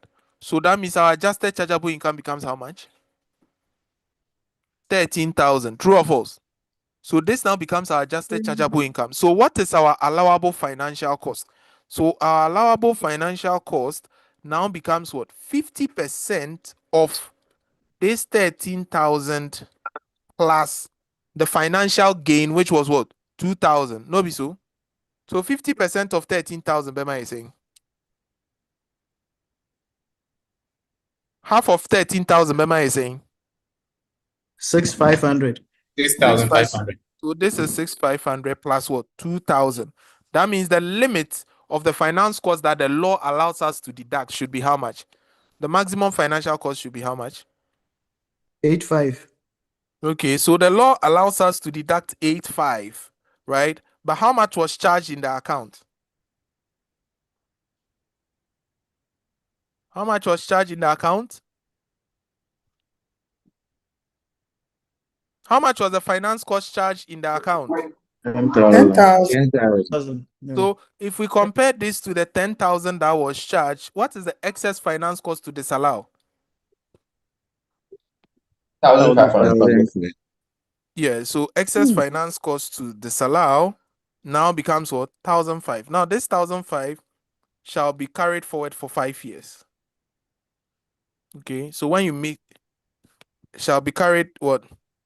Forward for 5 years in the order in which the loss was incurred. Do you get the whole idea? So this is from section 16. So a question can come and the A part, and that question, the funny thing is it will be 20 marks. So very funny. The A part will be you doing it for the normal company, and the B part will be doing it for what? A petroleum company or a mining company. Now, do you know the funny thing? For mineral and mining and petroleum companies, the allowable finance cost, okay, which is the relevant finance cost, is simply equal to the finance gain or the financial gain or the gain on the hedging. So look, per this question, what was our allowable finance? What was the financial gain? Was it not 2,000? Was it not 2,000? Yes, so it was. So our allowable finance cost will also be 2,000. So it means that that 10,000 that charged in our account, that was 10,000, right? Our allowable will now be the same as the finance gain, 2,000. So it means that the excess finance cost should be what? The 8,000 to be carried forward. You see how easy this is? But where the finance, where the financial gain or the gain on hedging is more than the financial cost, then you can set it off. Okay, meaning you can get a net gain on hedging. Okay, so if the gain is more than the cost, then you can what? Take the hedging income and less the hedging expenses from it. And then you are now going to get what? Your net income or your net gain from hedging. Do you get it? So if the cost is more, then you have to limit it to the gain and carry the excess forward. But if the gain is more than the cost, then you can get a profit on hedging. That's the rule that they examine in these questions. You see how all the principles have separate legs. Please, can you come again on that? So when fast word does so change, so sika unya does so change ka wabo unya mfaswo. Say kano does so change sika na wenya ne dia. Limit the car to the sika you have got. That's all. And But carry the excess car forward. in the computation, the income, we are going to deduct the income, right? The hedging income from the No, this is what I said. For normal companies, you know the rule, right? But for petroleum and mining companies, the finance cost that you can deduct from your P&L should be the same as your financial gain. If there's no financial gain, then financial gain is zero. So your financial cost should also be zero. They must be the same. Anytime the financial gain is rather more than the financial cost, then you can set the two off. Do you understand? Do you understand? And what happens to the surplus? That's why I said it's a gain. The reason why I'm asking that is that when we are doing the solution, like we are adjusting the profit, they might give maybe hedge income of 500 and maybe the cost as maybe 300. So if you have hedging income of 500 and then hedging expenses of 300, then that means that this one will give you a hedging gain. It is going to give you gain or a hedging profit of what? Of 200, which you are going to add to profit. So you do it in the adjustment or you do it somewhere. That's what I want to ask. That's why I said for all I've taught you, I always do everything somewhere. Then later I'll come and add it. This is investment income. So when you are doing investment incomes, you add it. I stated it when I was looking at the format. Or you can decide to tax it here as 35% straight because it will end up still being taxed at 35. Do you get it? But where this one was rather, let's say 800 and this one was 500, what will happen is that because this 800, because the 800 is more than the 500, we will limit this to 500 and the extra what? 300 will be carried forward, meaning it will be disallowed. So all you are going to do is just limit it to the 500 as part of your expenses. That's all. Do you get it? Anyway, we spent so much time explaining this thing. So now that we have been able to calculate all we can, now we needed what? The hedging, okay, income from hedging, or it was what? So what was the hedging income? What was the hedging income? The hedging income was 3 million. Hedging 3 expense was million. what? 5 million. Can you see that? So hedging income was what? Hedging income was 3 3 million. Okay. And hedging expense was what? 5 million. Okay, 5 million. Do you get it? So since this one, the expense is more than the income, it means that the excess hedging expense to carry forward is what? 2 million. 2 million. Do you 2 get it? million. So this 2 million is what has to be what? Reversed. But here lies the case. They've already what? Included what? I've already taken these ones to come and treat them separately, right? So when I go back to the expense, all I'm going to do is what? Go and what? Reverse this one. Do you get what I mean? Or No, just go sir. and add back this one. You add back the 2 million. Yeah, the excess. Okay. Just go and add back the excess. That will be the net results, which means the This is income not a net result. This is not a net result. This cost is what has been limited to the income. Yes. The cost has been limited to the income. Do you get it? And it's only the cost that is supposed to be in the account. Right. So it's only the excess we are going to deal with. But however, if this one was rather 5 million, this was 3 million, then the extra 2 million will be added to income.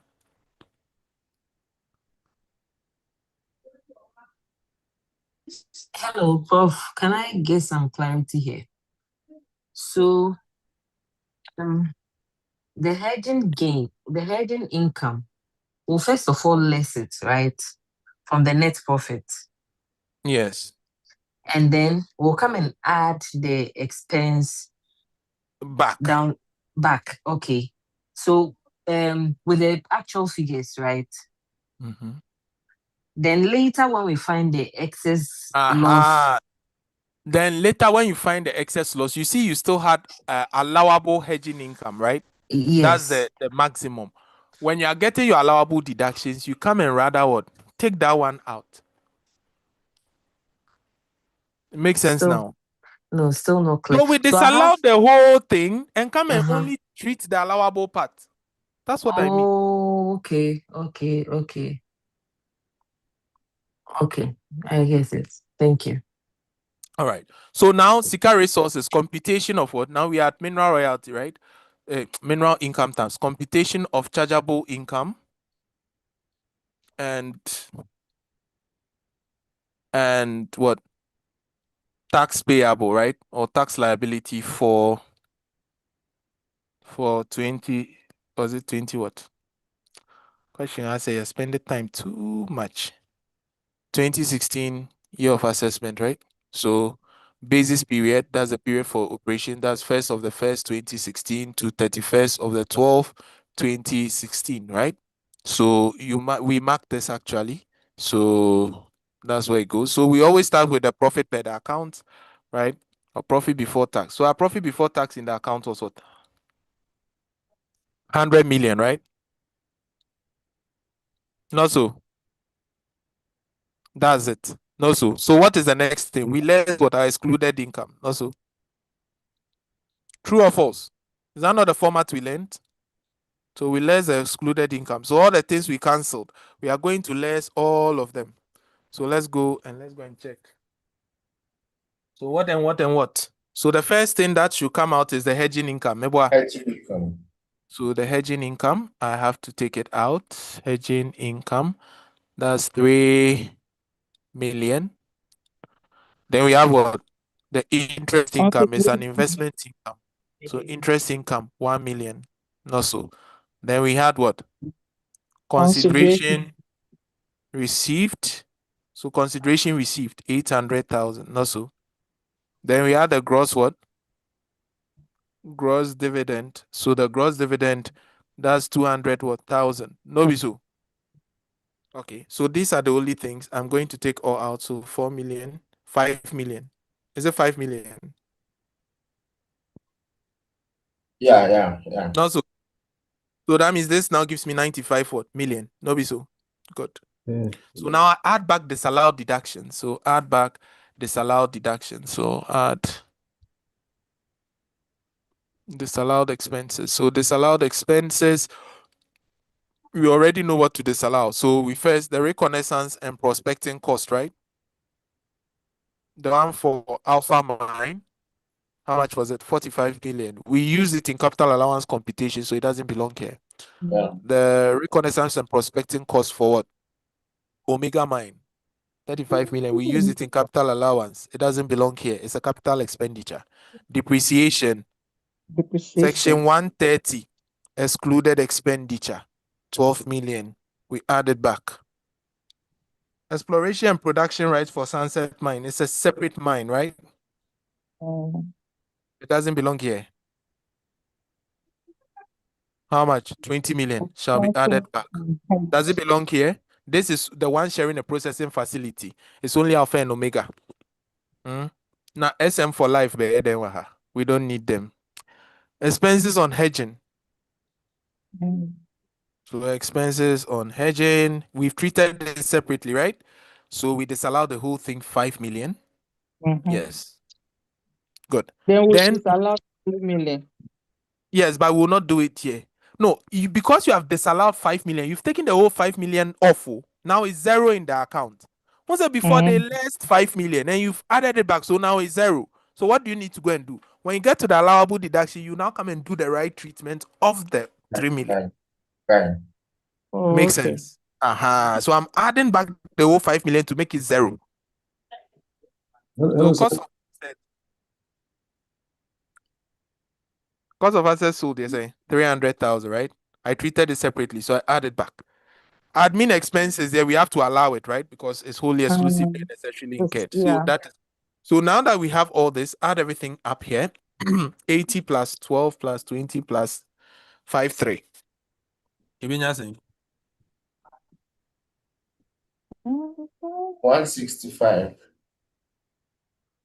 165 million. 165 million. Yeah. Okay, so if we have 165 million, add it to the 95, and that gives you now your adjusted what profit. Hello, sir. Yes, please. Can you scroll a bit up? I want to screenshot the top part. Okay, thank you. Okay. So if we add the 95 million to the 165, what do we get?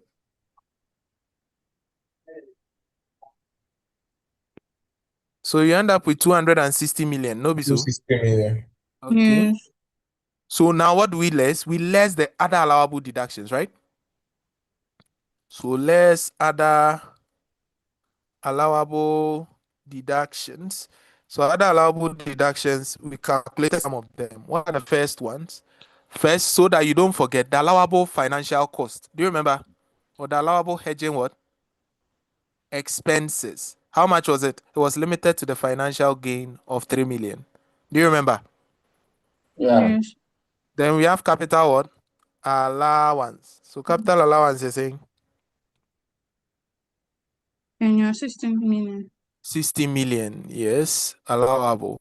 Then there's another allowable expense, which is what? Royalties. We had 12,500,000 what? Thousand. Clean.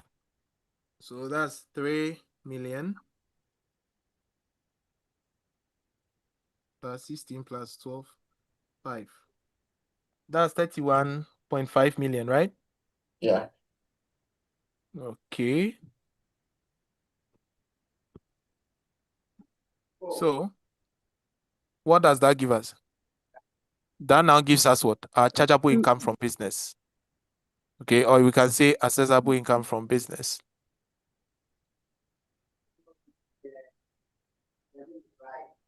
And that gives us what? So 260 million. 285.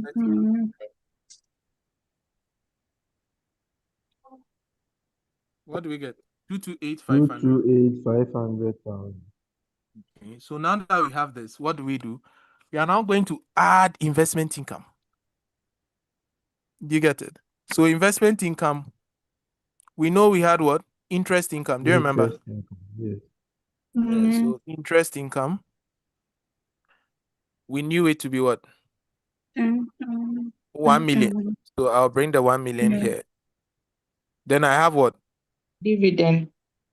No, dividend is the final Yes. withholding.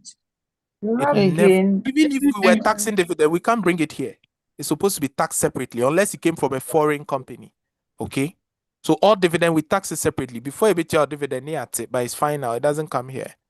Do you get it? So even if dividend was taxable, we don't bring it here. So gain on realization, how much did we have for the gain on realization? It was 500,000, right? 500. You remember, because it was what? It was 800 minus the 300 cost. Do you remember? That's what gave us 500. Was there any other investment income? Nope. This was all, right? So that gave us 1,000, 1,005. That's 1.5 million. So this now gives us our total chargeable income. Okay. So now when we close this off, what do we get?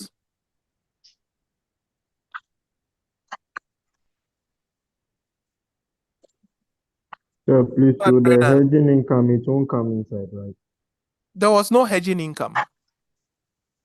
We only get hedging income if the hedging income is more than the hedging expense. Oh, okay. Hedging income is an accounting item, not a tax item. Okay.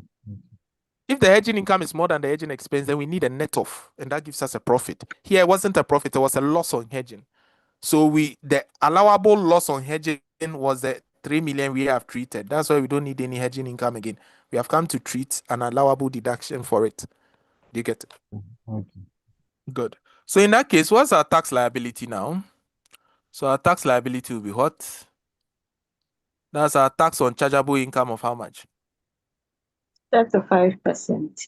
Yes, that's taking our 227 million multiplied by 35 what?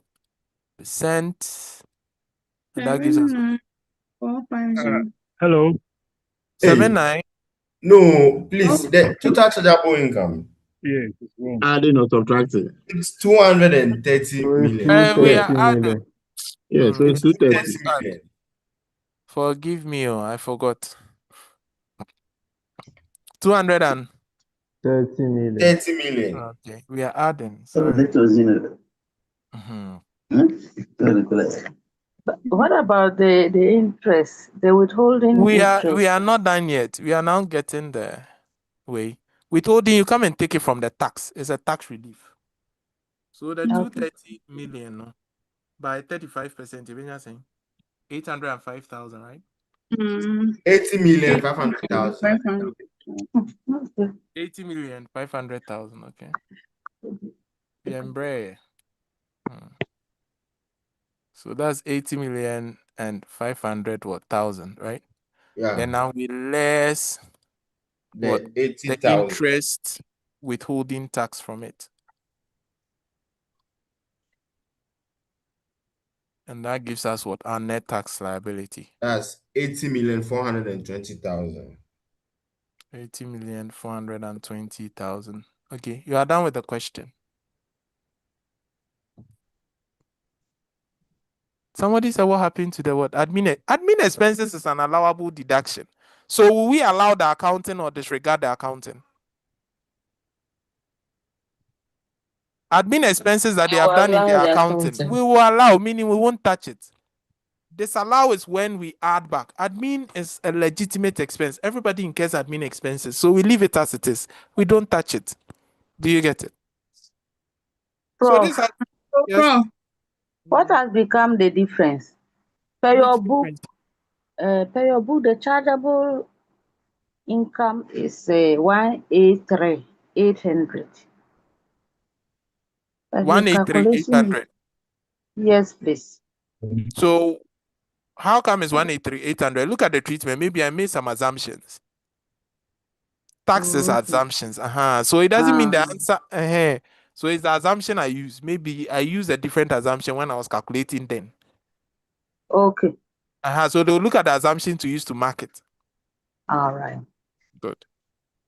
And the reason why it changed was because of that dividend. You see, I taxed the dividend. The dividend treatment is true. They will make a lot of assumptions, so that will be much correct. Prof, I have a question on the August 2025. Ask. The items there was no profit or loss amount. How will it be treated? No, unless you share with me. I don't actually have the question. So unless you share with me, then we go But through. can I just mention the items briefly? We have revenue, operating costs, operating margin, Why did you share other the question income, already? The full dividends. question. The full cost is Share the full question so that he'll be informed on what he's responding to. record limited. Not short it and share it on the platform so he can take his time to look at it and respond accordingly. Okay. Prof.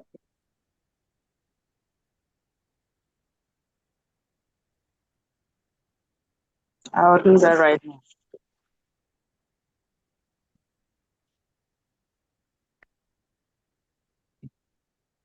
Prof. Yeah. Have you shared it? So let's go. Okay, so let me give you the idea. Okay, so in tax, okay, you know that in normal accounting principle, when you're calculating your profit, it's your income minus what? Minus your expenses. Mebwa.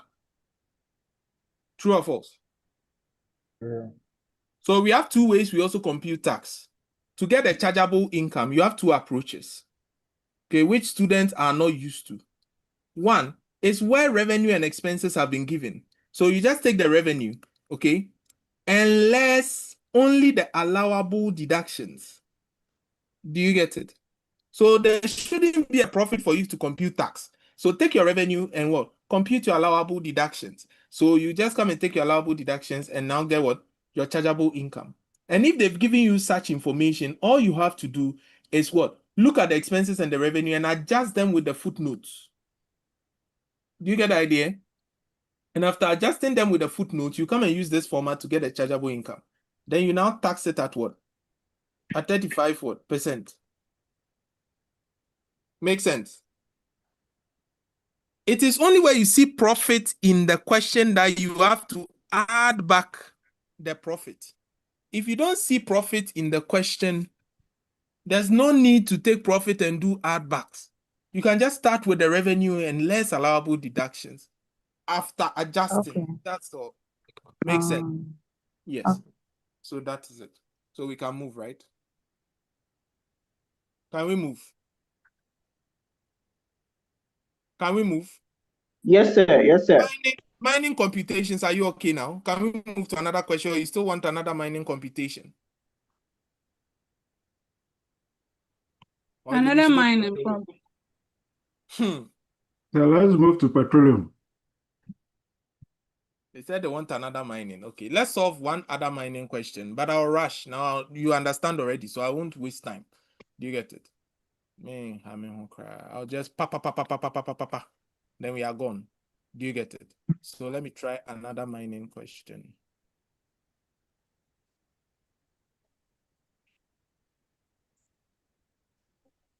So I've done the sharing in case there is time to use time. So, Natural Resources Limited is a mining company operating in Ghana. It has interest and operates the Sika Mine and Lakeside Mine. Both mines share processing facility. And both, you see this one today, share processing facility. And both commenced commercial production on 1st January 2017. At the close of business, Natural Resources acquired 5% exploration and production right in Cornerstone Mine, which is a production mine for 30 million. Can you see that? So you see there was an acquisition. Now, the highlights of Natural Resources. So both mines share processing what? Facility. Can you see that? If they share a processing facility, it means they create what? They are the same operation. No be so. No be so. It be so. It be so. Same operation. The highlights of Natural Resources, we can see everything here, right? So we can see everything there. All we do is go down, and sometimes they'll not even give you these rates, but you know exactly what to compute, right? So first, you look for all other income. So here they say capital gains, and you see here they gave you 25. Don't mind them. We are dealing with mining companies. So do we have gain and losses on assets sold? Do we have gain and losses on assets sold? So let's see something. You see, we have cost of assets sold here. Do we have consideration received for sale of assets?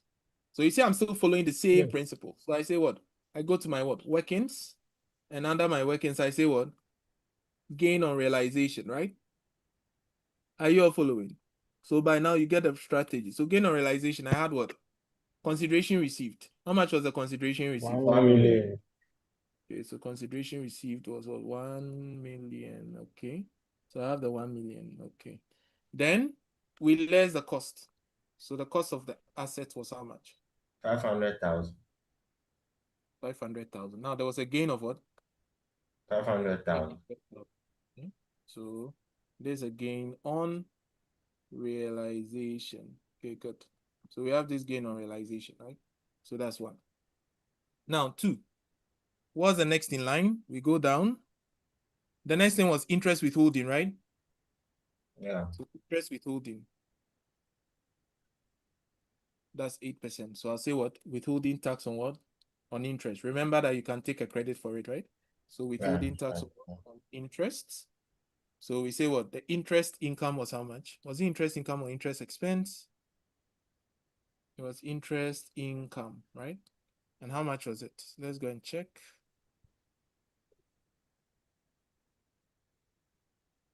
Interest income was 1.2, right? So it was 1.2. So withholding tax was what? 8%. And that gives us what? 96,000. 6,000. Okay, good. This question and the question we did are just the same question. I wanted a different variation. There was another question which has a slight variation. But anyway, let's solve it like that. Okay. So now we've done interest. What's the next thing? Let's try and see if we can do hedging. Okay. So was there hedging income or hedging expenses? Yes. Yeah, they say included in gross income is hedging income of how much? 10 million. Yeah, so you have to test. So hedging income was what? 10 million. Okay. Then we had what? Hedging expenses as how much? 5 million. 5 million. You see now it's different from the other question. Here, what is happening? The hedging income is more than the hedging expense. So what will happen? We net it off. So is there a profit on hedging? Yes, there's a profit on hedging. So profit on what? On hedging. How much would that be? 5 million. You see how easy this thing is. That is it. So we will still less the income and add the actual expenditure. Then when we get to adding the actual income, we add the 5 million. Yes. It's an investment income actually. It's investment. Good. You get it. So that is it. Hedging profit. Now, what else was there? Even though I don't see royalty. And okay, we can do royalties. It doesn't matter the order. Do you get it? Now you are getting the trick, right? Royalties. So we know royalties is what? 5% of what? Gross minerals one. Okay, if they give you in way or income. Good. So in that case, 5% of gross income. Did they give us the gross income? Yes, they did. But then they said included in it is hedging of what? Hedging income of 10 million, right? 10 million. So income, which was a 260 million. Would you pardon me to cut 3 zeros off so that we can go faster? Do you all agree? Yeah, so let's cut, so 260 minus what, 10,000, right? So that we go quickly. So that gives us what, 250,000, which is 250 million, right? 250,000. So in that case, our royalty become what? 4.5. That's 5% of the 250,000, which is how much? 12.5. 12,500, right? Good. Okay. Now after royalties, did we have dividends?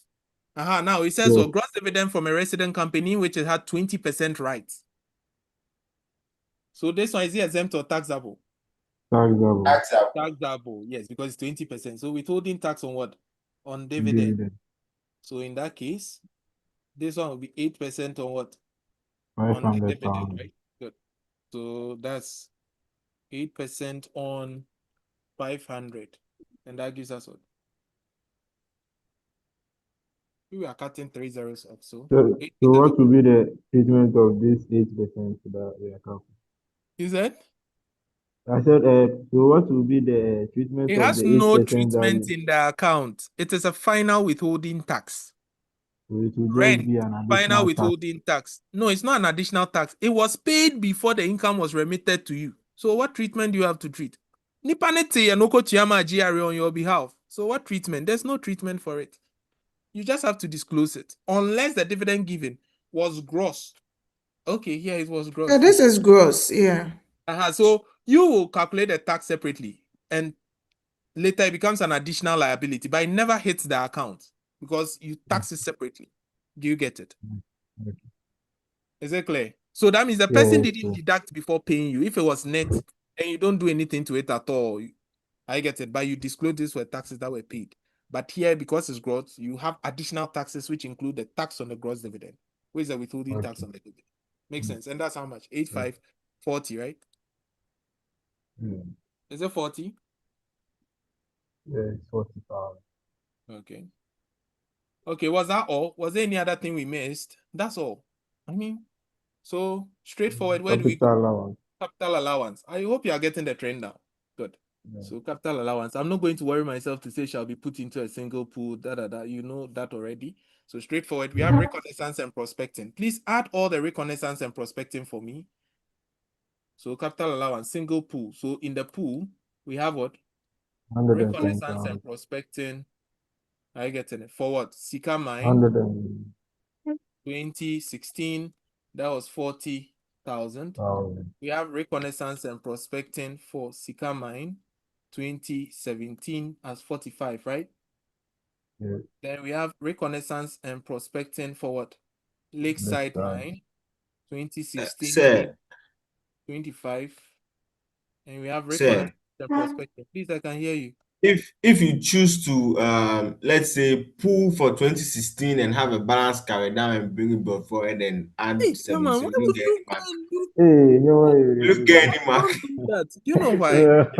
You know why? Production has not commenced then. So why are you doing a brought forward again?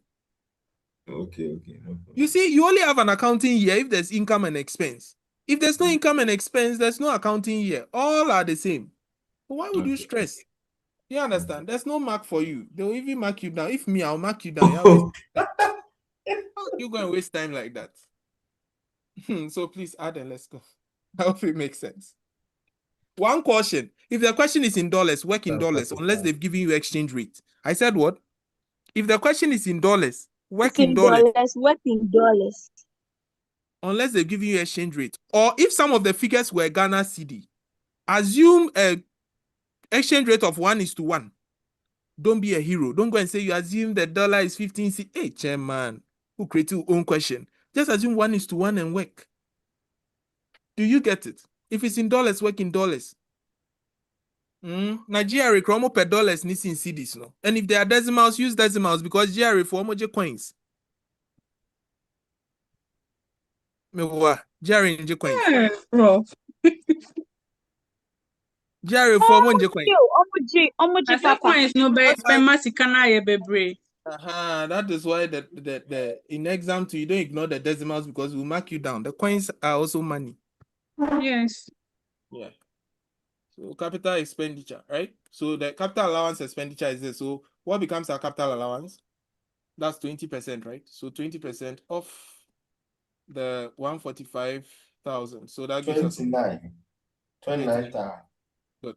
So now what do? We compute the tax liability, right? So let's get the chargeable income. You see how this thing is easy? It's systematic. You follow the systematic rule. This one, there was a profit. So that means we start with the profit. But if there was no profit, we start with the revenue, then we less the expenses, then we are gone. Does it make sense? Simple. So in that case, chargeable income, you still have to write computation of chargeable income, bring the basis period and all that, but I don't have time.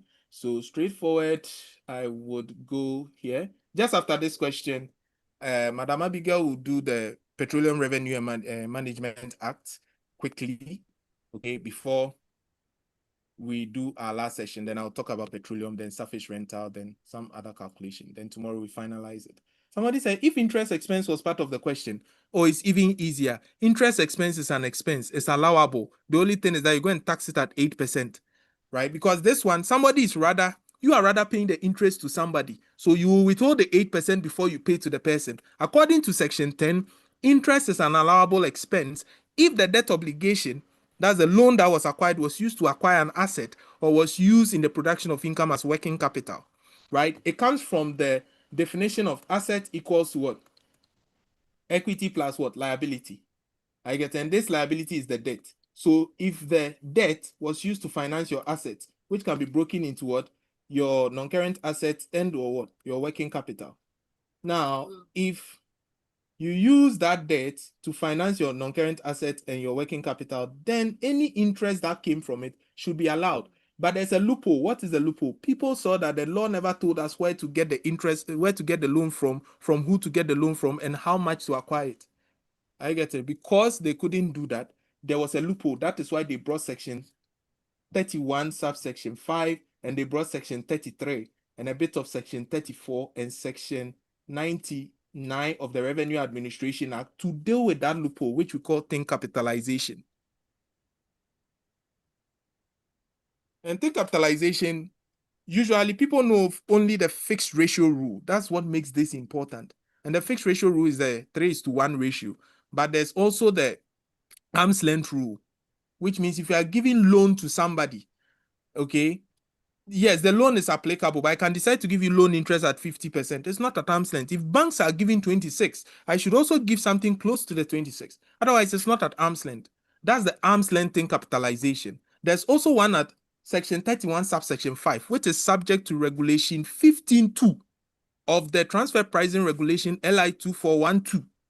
That says the commissioner can even recharacterize debt financing as equity financing, meaning that if you have a loan and it doesn't look like the normal terms of a creditor loan, the commissioner may convert it back to equity, meaning that that interest that was allowable will now be disallowed and will now be treated as dividend, and hence you pay 8% on it. So there are so many aspects of the law people hardly ignore, but these are the things they want you to know.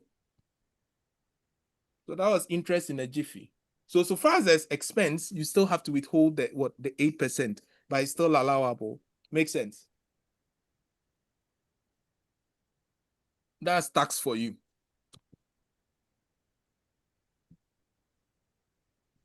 You see, tax and accounting are still the same. It's just that tax is the financing part.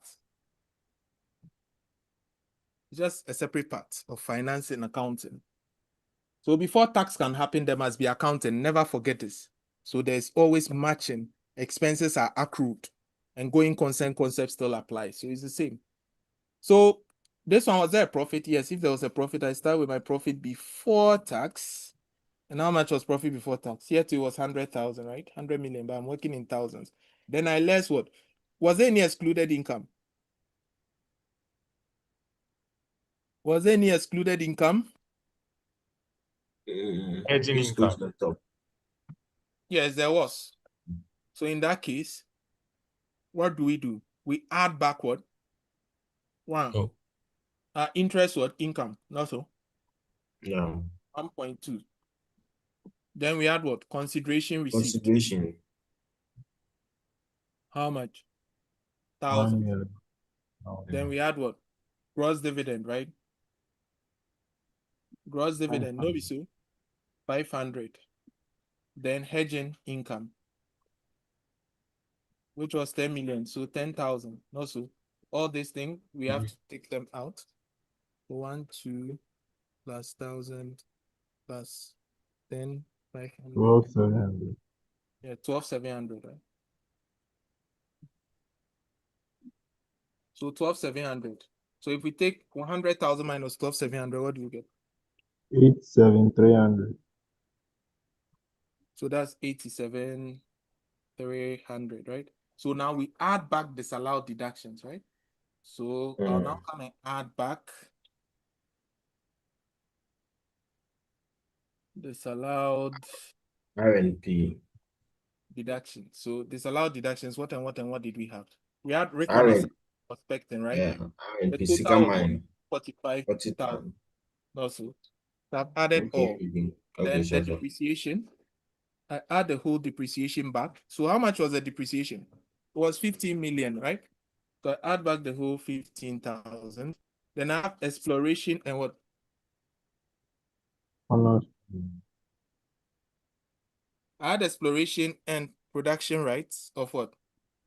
Cornerstone mine. That's 30,000, right? 30,000. Then we have what? Expenses on hedging, right? 5,000. Not so. Then cost of assets sold. Cost of assets, how much? 500. 500,000. So if we add everything up, admin expenses will be allowed, right? Yes.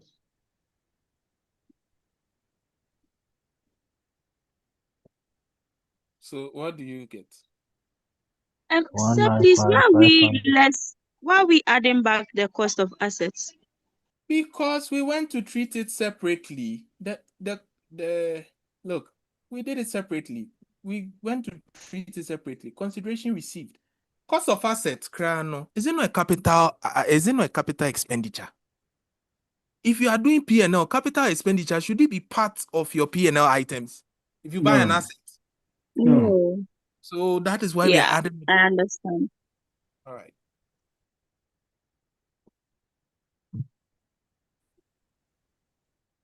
Makes sense.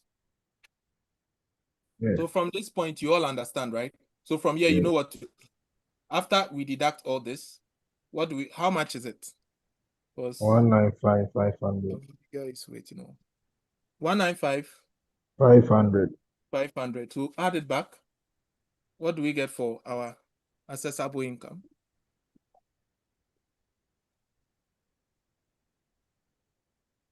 $282,800. So we can decide to do 282,800 here, right? Then here we can decide to add. So you can either finish taking out the other allowable deductions, you can add the investment income, right? Or the other income. So investment income. So what other income did we have? So we can decide to add it. Gain on realization. So we had gain on what? Realization. How much was it? So the gain on realization we had. So we had a profit on hedging, right? 5 million. Gain on realization, 500,000. Yes, so I can go and say that, okay, gain on realization, my 500,000. Then gain on hedging, on profit on hedging, right? So the gain on hedging, which was 5 million. Hey, here it will only be 500, though, not 500,000. So this will be 5 million because it was 5,000, right? Then we have the interest income. Not so. Then we have the interest income. Interest income was how much? 1,2. 1,2. All right. So this one gives us what? 6,700. Oh. Not so. Is it not 6,700? Yes, that's it, sir. So that gives us a total accessible what income. So after we get our total accessible income, we now have to less what? Our allowable expenses, right? Other allowable deductions. And here we only have our brother capital allowance, which we got as what?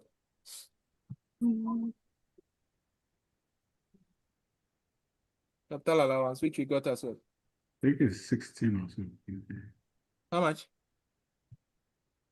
We have to go up, eh? Sometimes keep the figures. So 29,000. 29,000. 9,000. And then we less what? We also had royalties, right? Royalty. which was 4.5. Good. So we take it out. That's our chargeable what? Income. And that gives us what? I hope now you've gotten the nature of the question. Yes. Yeah. There are more difficult ones. So maybe I can decide to use today to do only minerals. I mean, it's not bad, right? Minerals, I mean, always is mostly computation, then the licensing reason. Yes, Nashiri, your hand is up. Okay, Prof. I just wanted to find out. So, assuming in a situation where after doing all the adjustments, okay, your chargeable income is it's a loss. Okay, maybe it's a negative figure. Yeah, then you can So, carry it forward for the next 5 years. That's what you state. That to be carried. okay, so that will be for the part next of 5 your comments, your technical Yes. comments or something. Yes. Yes. So that is it. Thank you I very hope much. you're Yeah, always. thank you. Please, questions now, Sana. Keep it coming now. I need questions, so that's my fuel. Into more mommy fuel. And then I'm a yes, sir.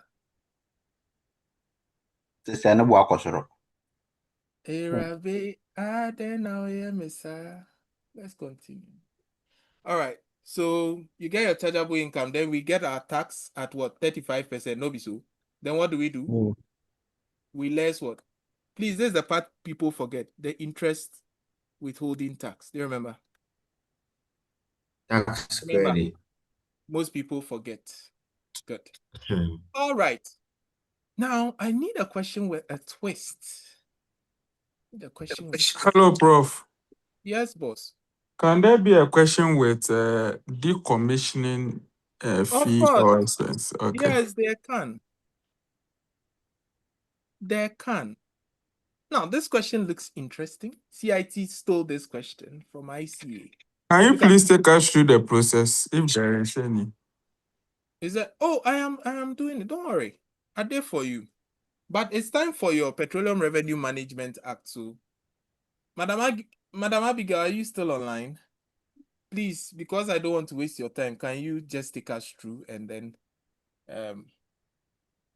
so that I won't delay your time? Sure, I'm here. So I've made you a co-host, so you can share your screen. So please, you can share your screen and then. Oh, okay.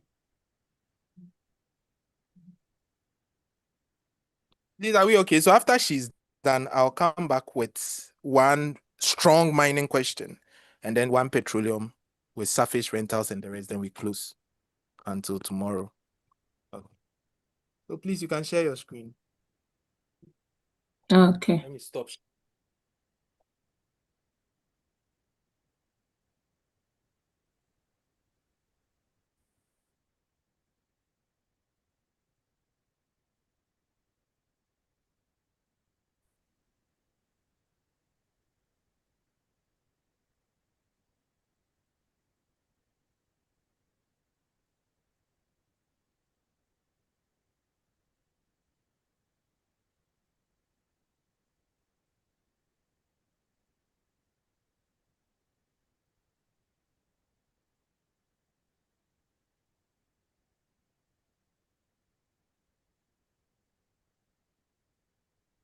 Please, can you see my screen?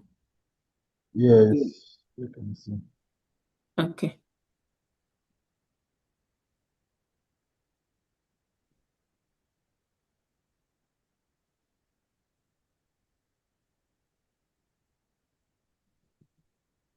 Okay, hope you can all hear me. Yes, please. Okay, just as Boss Bill mentioned earlier, my name is Abigail Dazi, and then we'll just be looking at the Petroleum Revenue Management Act. You Yes. tell us who you are. Your name is Abigail Dazi. Who are you? I am a lion. What do you want? Please tell us who you are. She's your oil and gas tutor, one of the best. So tell them who you are. Thank Please, you. that's my bottle. Anyway, that's just by the way. Abigail, So, you know what? Yeah, it's been a while. It's been a while. Yeah. Yeah, hit me up once in a while. Our one and only madam. Hey, Good mommy, evening. you are here. Yes, so Good live and evening. colored. We thank God. Okay, so I'm sure probably it could be most of you we've not yet, should I say meet, because, or let's say had an encounter before. So just as Boss Bill said, I'm the one that takes students through oil, gas, and other minerals taxation. Basically, that is it. So we are going to look at petroleum revenue management, certain salient sections in the Act. Okay. And then we solve one question. If you could remember earlier what Boss Bill was saying, that there are some computation questions, of course, of which petroleum revenue was emphasized by him. So we'll also be looking at that as well. Right. Now, as the name implies, when we talk of petroleum revenue management, even moving away from what we are doing, as the name implies, basically we are looking at the respective sources of oil, gas revenues, oil and gas tax revenues. Let me put it that way. In the upstream sector, their respective sources and how they are being managed in terms of its collection. When they are collected, where does it go to? And when even it hits a particular fund, how are they disbursed? How are they managed? How are they also invested? So very soon we'll gain an understanding of it, and we'll get to see whether as a country we are actually going by what we have actually established as an act. Now, one thing that you would also have to take note of is that the oil, gas, and other minerals taxation is actually a taxation course which is backed up by several laws or several acts. And mostly to every act, there's a regulation.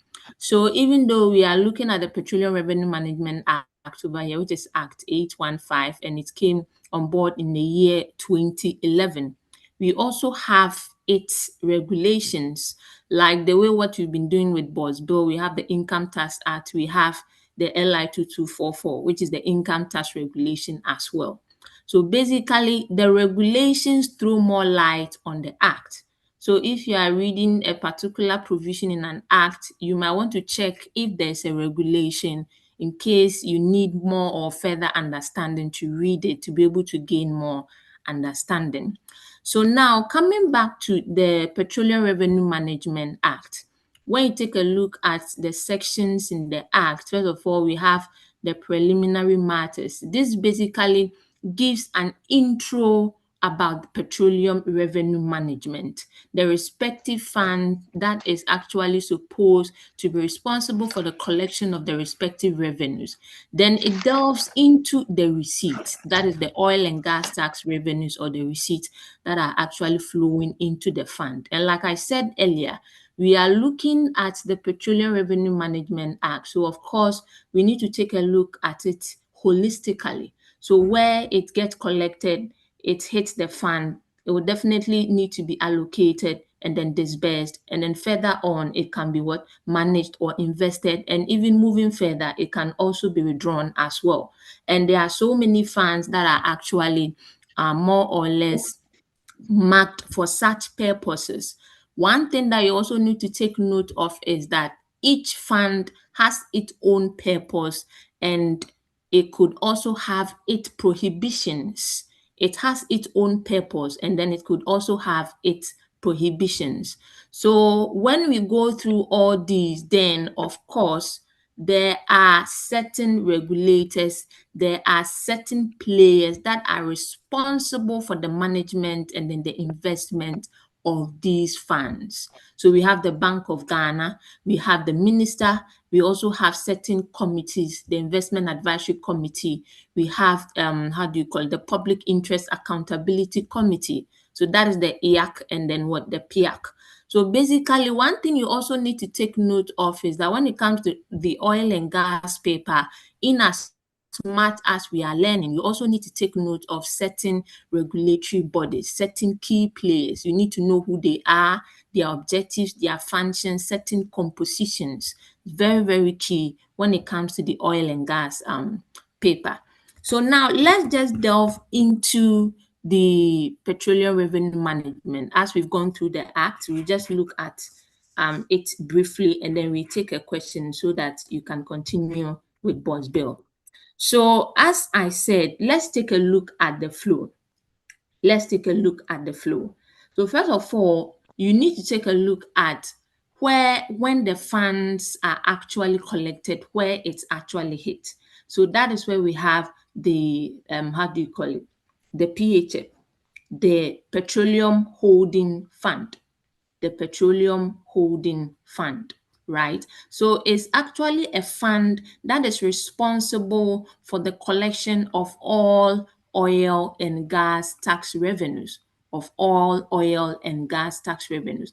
And this fund is sitting with the Bank of Ghana.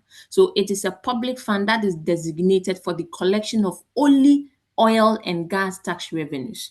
You cannot, or the state cannot use this fund for any other purpose. It cannot be used for borrowing, cannot be used as collateral, it cannot be used for credit to any other institutions.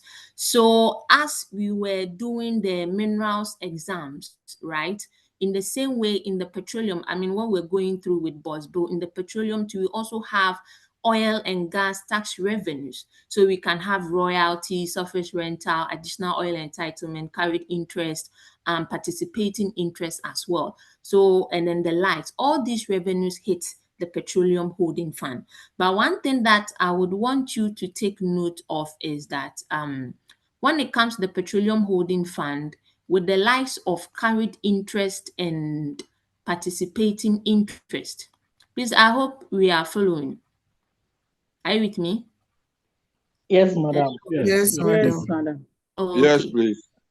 Okay. So with the likes of carried interest and participating interest, right? As Boss Bill explained earlier, you know, at a point, government will need to make its contribution. So with the carried interest, government pays towards production costs, but with the participating interest, government pays towards what? Both production and then development cost. Now, that paid portions of the carried and the participating interest is what we call the equity financing cost. The equity financing cost. So, per the Act, that is according to Section 6 and 7, whatever revenues that are hitting the Petroleum Holding Fund would be the net of the equity financing cost. The net of the equity financing cost. And the equity financing cost represent the paid portions of the carried interest and participating interest by the government of Ghana. In this case, we know that GNPC is the National Oil Company of Ghana. That is the representative of the government of Ghana to every petroleum agreement. So now that we've been able to establish the pool that actually receives the oil and gas tax revenues, we've also been able to understand that its main purpose is for the collection of the oil and gas revenues, no other purpose. And for that matter, its prohibitions are that it cannot be used for borrowing, for any other purposes, for credit or anything. So basically, that is it. Now, after the Petroleum Holding Fund, we now need to take a look at the allocations and disbursement. Allocations and disbursement. So now we have received the Petroleum Holding Fund, that is all the respective revenues, which is sitting at the Bank of Ghana. So what happens with it? What really happens? So I would just want us to also throw our minds back. So you remember recently the budget was being read. Whatever that government seeks to do or plans to do, it will definitely be covered by a budget. So in the same way, when it comes to the oil and gas tax revenues, we are going to be having the budgeted revenues and of course the actual or the the actual revenues that also comes to play. So we could have the budgeted or the expected vis-a-vis that of what? The actuals that come to play. So what happens is that there is an estimated revenues that government would always want to budget for. And that is what we call the benchmark revenue. We call it the benchmark revenue. So the benchmark revenues are actually the expected oil and gas revenues, the expected oil and gas revenues. And those who are actually technically inclined, these kind of benchmark revenues are estimated based on a 7-year moving averages, okay? But that is not what we are actually looking out for when we come to tax. I mean, in terms of going deeper, how the benchmark revenues are being ascertained. Our own is that the benchmark revenues are the expected oil and gas receipts that government would be expecting from the respective oil and gas fields. So it is out of the benchmark revenue, then government would then begin to estimate that a percentage of this will hit this, a percentage of this will then be going here and all that. So kindly let's take note of that. So the benchmark revenues are the expected or the budgeted oil and gas receipts. We are still under the allocations and disbursement. Please take note of that. Then we also have the ABFA.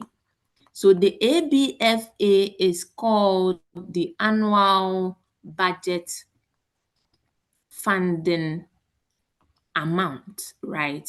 The annual budget funding amount. So in as much as government is preparing for the budget, so the budget will be a flow. We actually move from how do you call it? We move from the benchmark revenues to the ABFA. Okay, now what is the ABFA? The ABFA, the purpose of the ABFA is towards a national spending, is towards national development infrastructure, but of course it is guided by a medium and then a long-term strategy. So it depends on the particular sector that government or the state would want to actually focus on, either agricultural sector or the energy sector or the hospitality sector or the infrastructural sector, whichever sector, but definitely it is guided by a certain framework. So out of the benchmark revenues, a percentage is assigned to national development infrastructure or expenditure. So basically a maximum of 70% is, out of the benchmark revenue is what is going to be geared towards the ABFA. Then we also have the Ghana Petroleum Fund. The Ghana Petroleum Fund. Now, the Ghana Petroleum Fund is more or less like a maximum of 30% of the benchmark revenue would also hit the Ghana Petroleum Fund. Yeah, hello. Now, the Ghana Petroleum Hello. Fund, hello, yes. Please, can you go back on the 70% portion of the ABFA? Okay. So let me just draw this model for us. Right. So this is the benchmark revenue, right?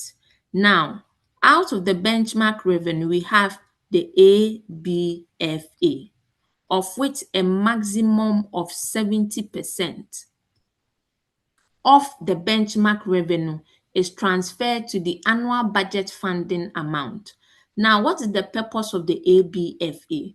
It is mainly geared towards national expenditure or national infrastructure or any kind of expenditure that is geared towards the national development. That is the ABFA, a maximum of 70%. So sometimes you see less than or equal to 70%. So a maximum of 70% of the benchmark revenue would hit the ABFA. Now, if a maximum of 70% out of the benchmark revenue is hitting the ABFA, then the remaining will be what? 30%, all other things being equal. So it is a maximum of 30% that would then also hit the GPF, which is what? The Ghana Petroleum Fund. Now, the issue is that what is Ghana Petroleum Fund? The Ghana Petroleum Fund is a combination of two funds. And those two funds are called the Heritage Fund. So we have the Heritage Fund and then the Stabilization Fund. The Heritage Fund and then the Stabilization Fund. So it is at the it is at the Stabilization Fund. That is where we are going to be having certain computations over there, right? Now, what is Heritage Fund? As the name implies, when it comes to something about heritage, we are talking of future generation. So it's basically a fund that is Hello. set aside. So over here too, it is more or less like a maximum of 30% of what the GPF. Is someone talking? Hello? I'm okay. Yeah, okay, okay. That's fine. So when it comes to the Heritage Fund, we are also looking at a maximum of 30% of the GPF would also be transferred into the Heritage Fund. Remember, we are looking at what? Allocations and disbursement. We looked at the main pool, which is the Petroleum Holding Fund. We looked at its purpose, its prohibitions, and now we are looking at allocations and disbursement, of which we discussed that it is mostly the expected oil and gas revenues that government would budget for. Then when the actuals come in, we need to take a look at the surpluses and then the deficits, right? So we start from the benchmark revenue, and then out of the benchmark revenue, a maximum of 70% will hit the annual budget funding amount. A maximum of 30% of it will also hit the Ghana Petroleum Fund. Now, out of the Ghana Petroleum Fund, we also have a maximum of 30% that is hitting the Heritage Fund, and then a maximum of how do you call it? 70% would also hit what? The Stabilization Fund. Now, we are on the Heritage Fund, which is basically to provide endowment support to our future generations. So it is more or less acting like a long-term future savings, of which government or the state should be able to be investing using those funds. It is purely for future generations, right? Then we also have the Stabilization Fund. Now, with the Stabilization Fund, it is a maximum of what? 70%, all other things being equal, of the Ghana Petroleum Fund. Now, the purpose of the Stabilization Fund, its purpose is to cushion the budget. That's the ABFA. Remember, there could be surpluses when the actuals come in, or there could be what? Deficits. So where there are deficits, the government can actually withdraw from the Stabilization Fund to cushion the budget. Madam So it is Abigail. actually, yeah. Madam Abigail, please, Yes, I think there are comments and then hands raised. So if you Oh, can okay. please listen Sorry. to us.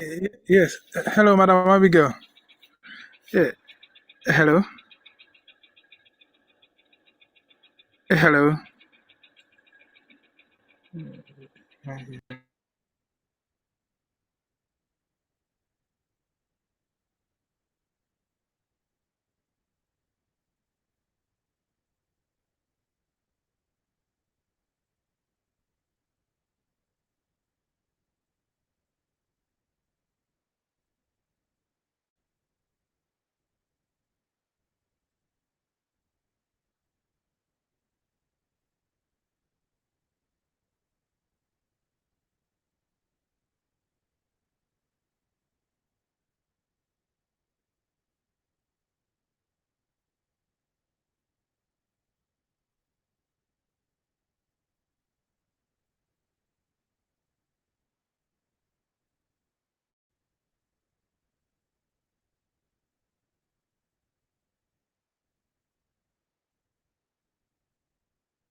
Hello, can you hear me?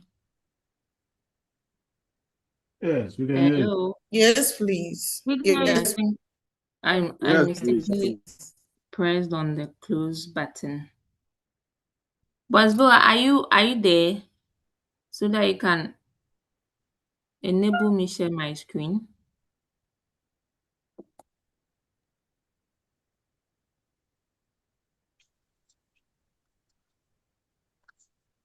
Okay, please give me a minute. Let me get in touch with him.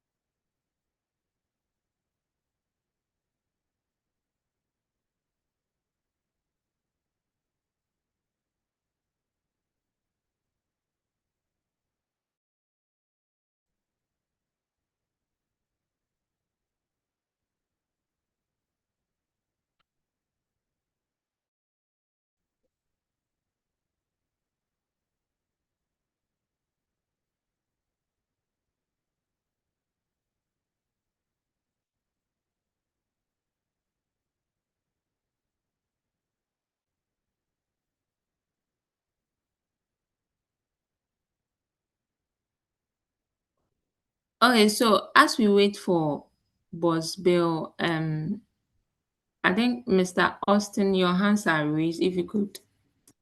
Hi, speak up. Abigail. Please, am I audible? Yeah, sure. Yeah, I was just a quick follow-up with the ABF and the Ghana Petroleum. I was thinking maybe for the Ghana Petroleum Fund, it should be a minimum of 30%. Just to be sure, I think I saw maximum. Because it's saying that Yes. maximum of 70% should go to ABF. So if maximum of 70% should go to ABF, then I think a minimum of that the remaining minimum of 30% go to Ghana Petroleum Fund. I don't know if you get what it is. Oh, okay. So basically, what I'm trying to say is that when it comes to the ABFA, let's say indeed that particular period, government allocated 70% to ABFA. That means that the only limit that government can assign to the GPF, that is the maximum level, is 30%. Government cannot say 32% or 33% or any other way. I don't know if what I'm saying you are getting me. Abigail, you can share your screen now, eh? Oh, okay. Madam Abigail, just a follow-up. I think like mathematically what you are saying is right. You can't have more than 100%. So, but in terms of maybe you are stating the assumption, once you are stating that maximum of 70% will go to the budget funding allocation, then the other way around should be minimum of 30%. So that in the case where government chooses to do less of the 70%, it will still meet the obligation of minimum of That's 30%. 30%. Yes. So with what you are saying is in the light of where government can actually go below 30%. Yes. So like per the law, government cannot do more than 70% into the budget allocation funding. In other words, government can also not do below 30% of 30%. Okay, then the that's fine. yes, please. If it's within that light, then that is fine. Okay, please, are there any more questions? Yes, please. There's a question Okay, I Mr. want to Yosef. ask in connection with you said a deficit. Pardon? When there's a deficit, When there the, is a deficit, okay.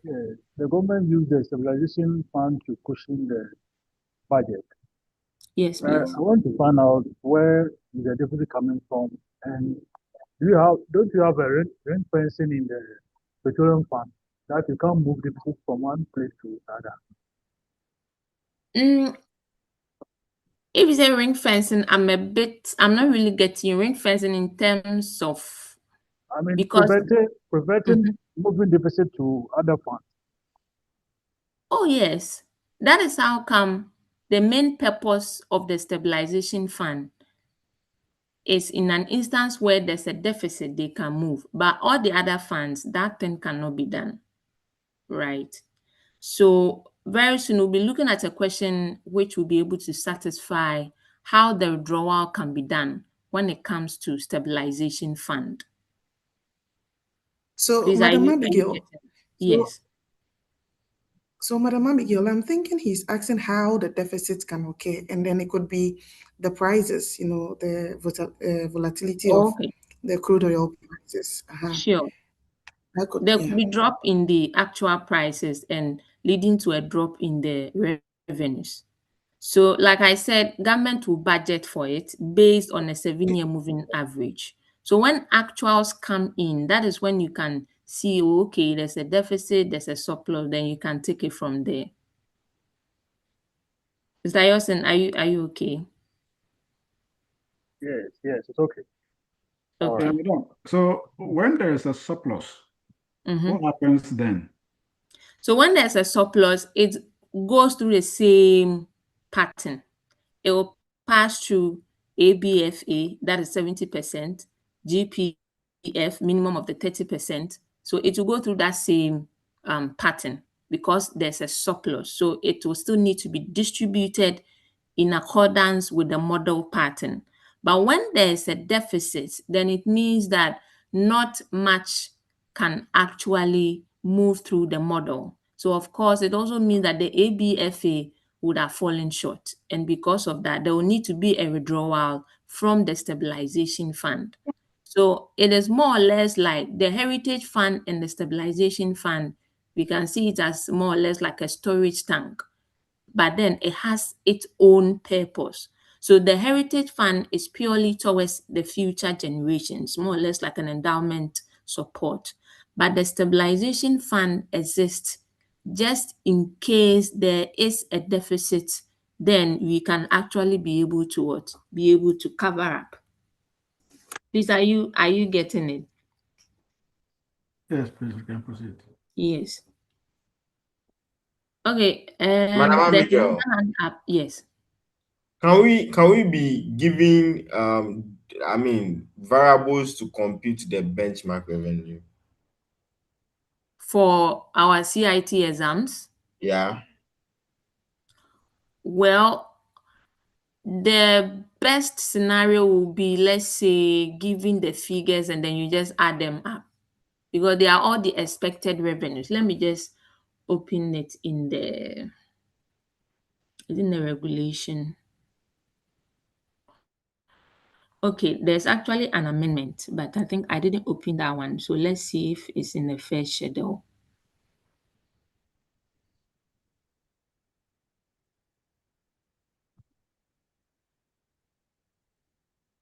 Let's see if we can find it here. No. Because I don't want to go off and probably later when we need to share the screen, I'm not able to share. But basically what happens is that, let me just illustrate it here. So based on the act, it is mainly the use of 7-year moving averages. But like I said, it's not as if you'll be examining on it. But in the law, we also have the amendment to the Petroleum Revenue Management Act.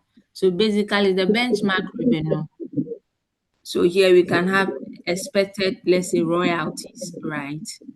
Plus expected, let's say, surface rentals, right? So in that manner, plus expected, let's say, additional oil entitlement. So whatever is a source of oil and gas tax revenues, you just add them up. Probably that would be the best, but this is just a summation. But as to the technicalities involved in coming out with the benchmark revenue, no, that one, it will not be examined. Please, are you getting it? Okay, that's fine. Okay, is there any other question, please? The way this guy has said this thing, we should be careful. Oh. Hello. Hello. Hello, who is that, please? Yeah. There's a question. There's a question. The last sitting, I guess, last sitting. Yeah, Or that's February last what sitting, there we'll be was a doing. question like that on this Yeah, annual budget funding amount and all that. yeah, Yeah, they that's can what ask we'll it be in the calculation solving. form. Yes. Yeah, we'll be solving that very soon. Please, is there any other? Please, I have a question. Okay, sure. Connection between the petroleum holding fund and the benchmark. Please, if you are not asking your questions, if you can just mute yourself.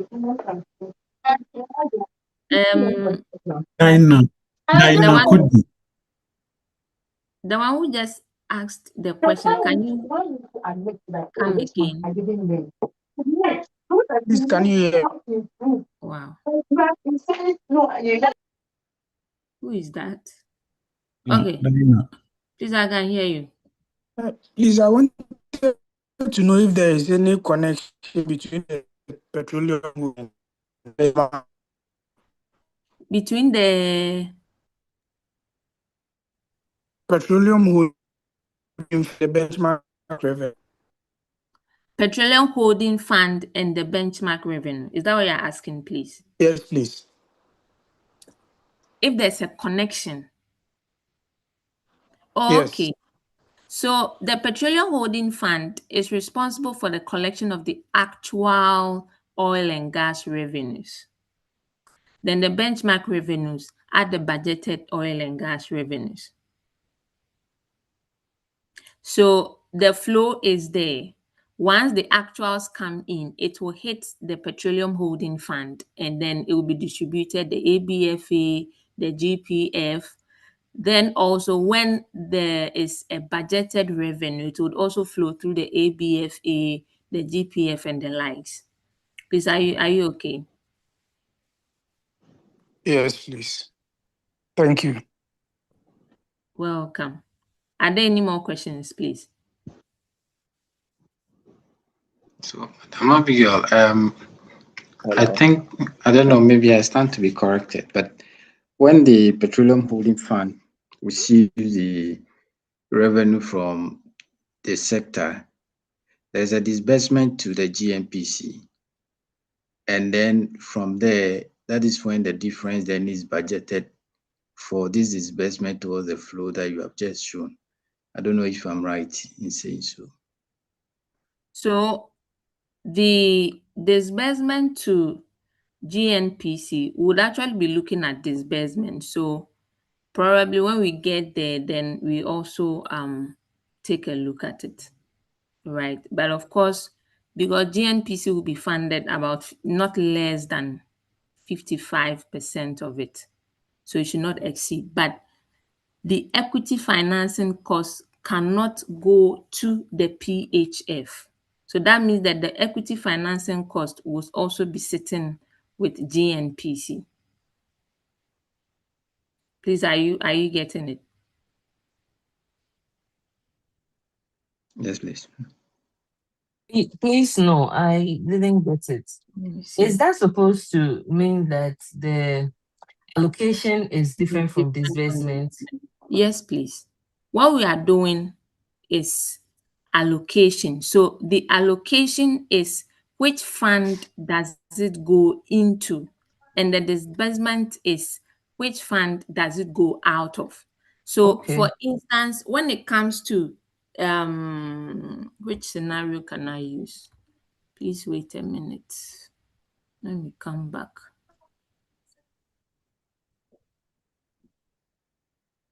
So let's take a look at just this model and see. Let's say we have the PHF. So out of the PHF, I mean the actuals, that is where it would actually be be disbursed. So it is moving out of the PHF into the ABFA, right? It is being allocated to the ABFA.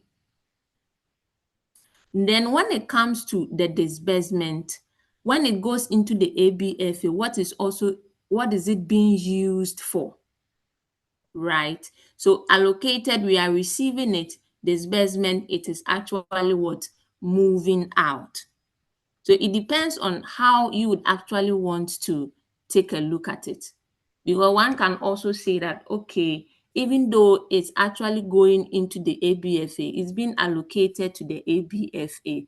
Then out of the ABFA, actually, we can also have two more funds over there, right? We can have the Ghana Investment Infrastructure Fund. We can have the National National Development Plan. So it is also being disbursed into that fund. One can also say that it is also being allocated to that fund. So it depends on how you would actually want to take a look at it. But whatever be the case, the most important thing is that which fund is it going into? Now, if it goes into this fund, what is its purpose? And if it also goes into this fund, is there a possibility that it is going to be moved into another fund? Like when it comes to the ABFA, government can actually gear it towards the Ghana Investment Infrastructure Fund, which is about 25%, and then the remaining can go into the National Development Fund. When it comes to the GPF2, we also have what? The Heritage Fund, and then we also have the Stabilization Fund. So let's see how it all goes. It's just a matter of understanding the concept, and then you are good to go. That is how come they all come under one term, allocations and disbursement. But then depending on the angle that you are coming from, it could fall in any of them. Please, are you okay? Yes, please, I am. Thank you so much. Okay. Please, are there any more questions? Very soon we'll be solving the question so that we consolidate our understanding, then we will be done. Aunt Abigail, Yes, mommy. please, does the benchmark revenue takes only crude oil, the receipt of crude oil and gas, Yes, please. or income tax can go Like into that? CIT. Once it's a CIT from oil and gas, why not?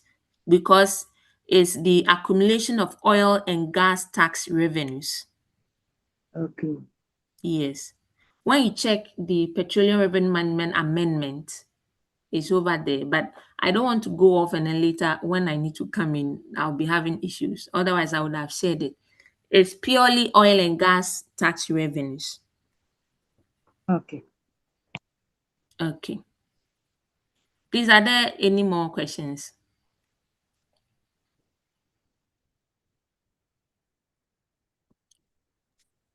Please flow. Thank you. Pardon? Please flow. Okay, sure. Thank you Thank very you. much. So now we have Heritage Fund, we have Stabilization Fund, and one of us made mention last sitting, there was a question on it. So before last sitting, there used to be mostly theoretical questions on Petroleum Revenue Management Fund. Then last sitting, there was an actual computation question. So that is also to tell us that in as much as we are also preparing and we are also looking at the theories, when learning, try and visualize computations out of the theories or the theoretical concepts that we are learning. You might never know, because last sitting was actually the first time a computation question came from the Stabilization Fund, right? So this is the Heritage and then the Stabilization Fund. And then we also have the Ghana Petroleum Wealth Fund. Ghana Petroleum Wealth Fund.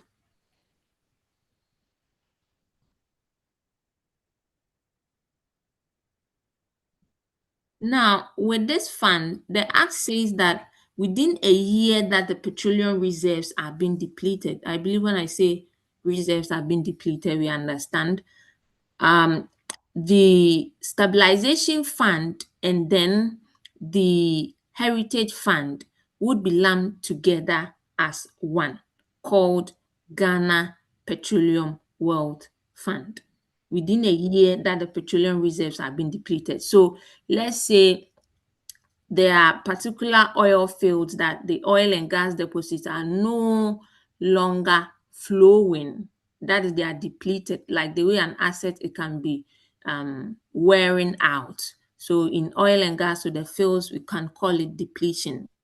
When it's being depleted, there are no more oil and gas. Within a year, the stabilization fund and then the heritage fund can be lumped together as one. And then we also have the Ghana Petroleum Wealth Fund. Now, all these terminology terminologies are very important because sometimes you could be asked to write short notes on the following.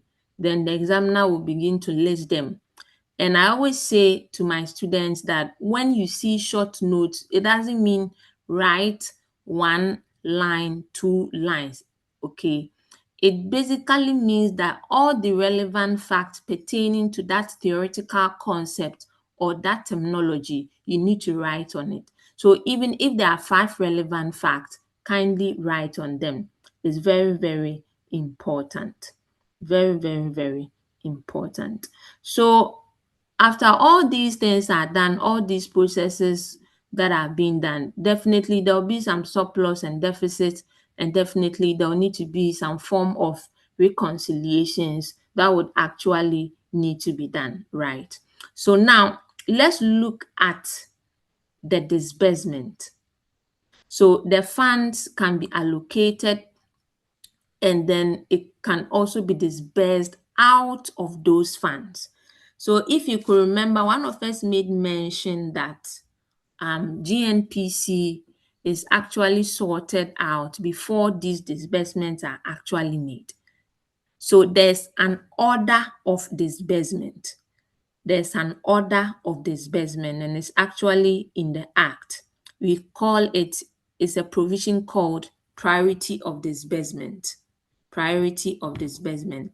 So let's quickly take a look at it and then we just get a brief overview of the respective players in the management of the petroleum revenue funds, and then we can take that question and we can call it an evening.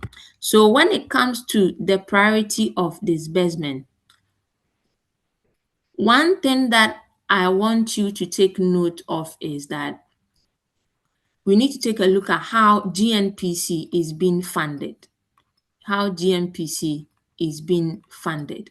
GNPC, the Ghana National Petroleum Corporation, is the representative of the government of Ghana to every petroleum agreement. And basically, it's more or less like GNPC is an operator, but then it's a national operator.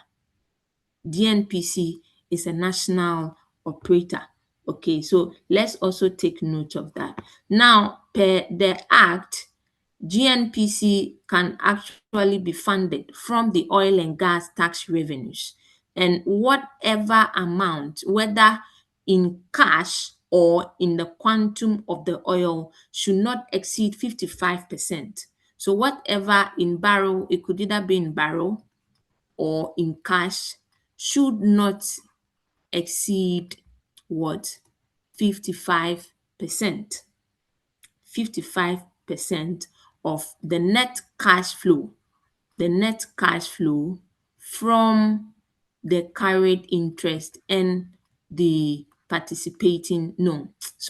the additional interest. So the carried interest can be called the initial interest, it can be called the participating interest. Then the additional interest can also be called the additional participating interest. Okay, remember the equity financing cost. So the equity financing cost represent the paid portions by government. When you take a look at how will I even call it? I don't know if we know about cash call. So at a point, at every stage, it's a joint venture. So the operators will definitely need to come on board, of course, based on the proportionate sharing interest. Then they would be contributing towards either exploration, production, development, however, cost level that they are looking at for. So in the same way, GNPC, in an instance where GNPC actually need to contribute, that is what we call the equity financing cost, the paid portions of the carried interest and then with the additional interest. So by GNPC making that contribution in the distribution of the crude oil, you realize that GNPC would also be earning carried interest and then the additional interest by making some form of payment, depending on the cost level that we are looking out for.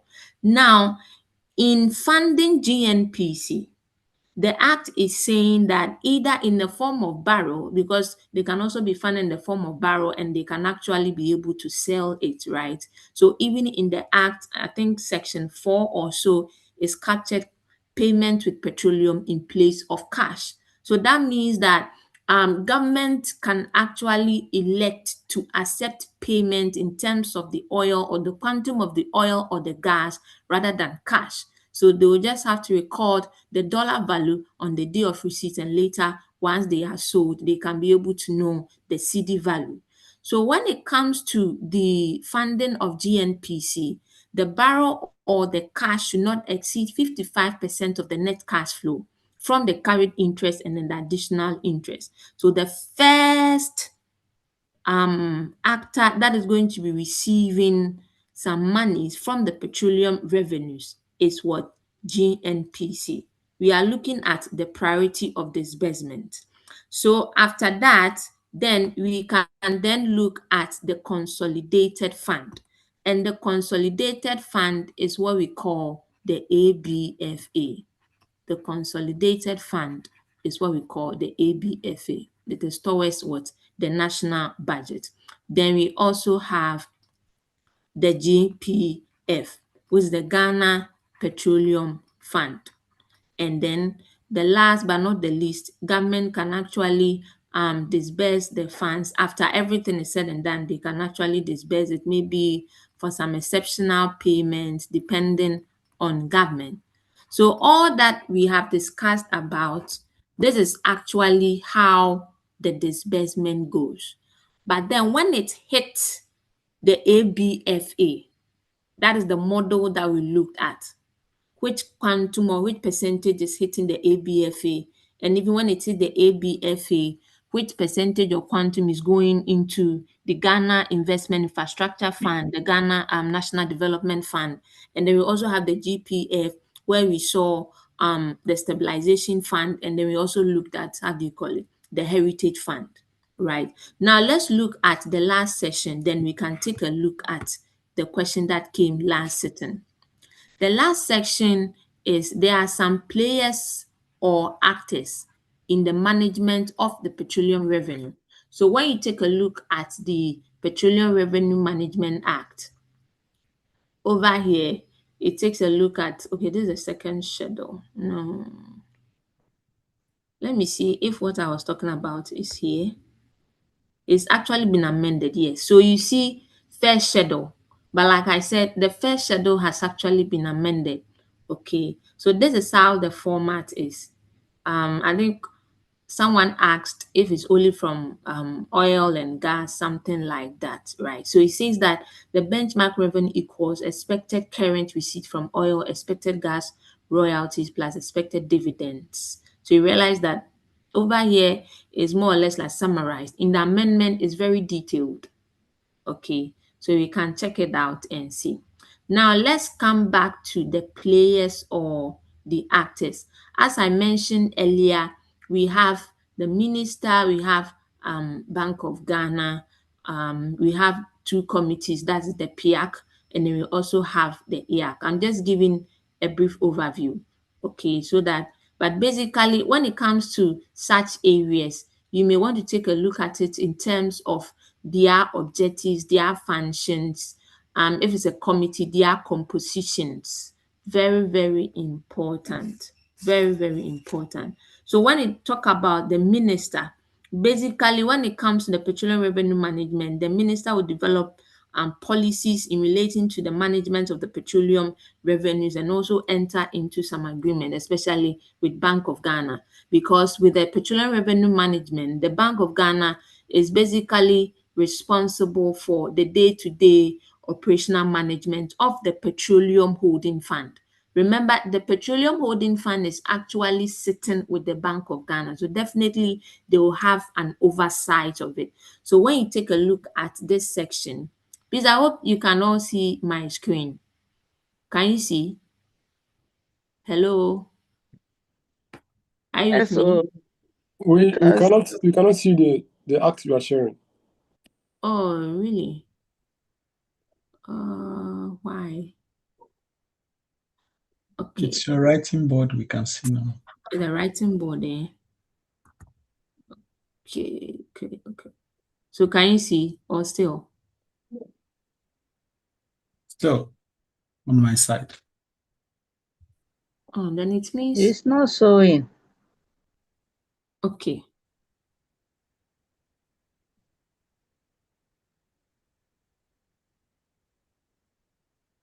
Is it showing now? No, it's not showing.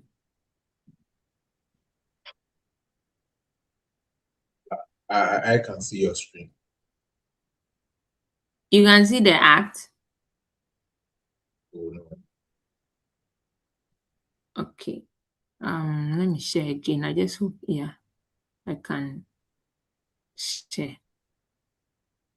Abigail, I think you were not sharing your entire screen. You were sharing just this particular screen. So share the entire screen.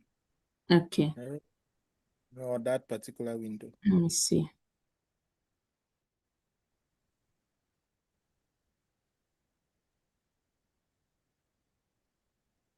Okay. So can you see now or still? You can see it We now. can see. You can see now. Okay. Okay, that's fine. Okay. So here you see that we have the minister over here. So as I said earlier, they're responsible for developing investment policies and all that. When you take a look at this section, then we also have the Bank of Ghana. They are responsible for the day-to-day operational management. Then we also have certain committees. That's the Investment Advisory Committee and then the Public Interest Accountability Committee. So the IAC, that's the Investment Advisory Committee, would also propose certain investment policies. They will advise the minister, develop certain investment guidelines. So you realize that each committee or each player or actor has its own purpose, and they are very key. Once you begin to read an act or a certain area where there are regulatory bodies or anything, just make sure you have an idea about them, and then you can take a look at their obligations or their functions and then their compositions. So the last one will be the Public Interest Accountability Committee. So as the name implies, basically to make sure the interest of the public is actually upheld in all circumstances. Okay, so now let's take a look at the question. Because I hope you can see my question, right? I hope so. Can you see? Yes. Okay.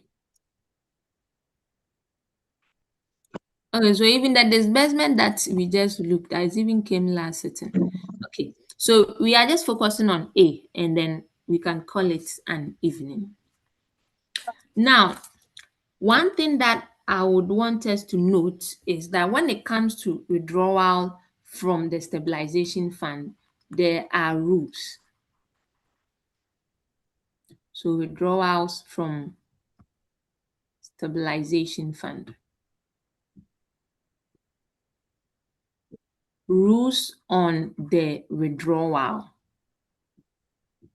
Whatever amount that is withdrawn should be the lesser of 75% of the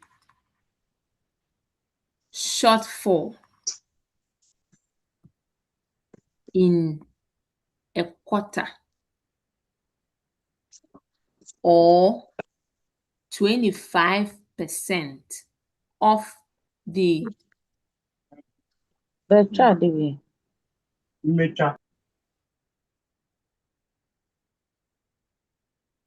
or 25% of the opening balance of the stabilization fund. And it must be a credit figure, right? It should be in the positive, right? Definitely. So if, let's say, we want to withdraw, there's a shortfall. Now, when there's a shortfall or a deficit, meaning that the actuals are less than what? The budgeted. And it's on a quarterly basis. So first of all, you need to establish there's a shortfall.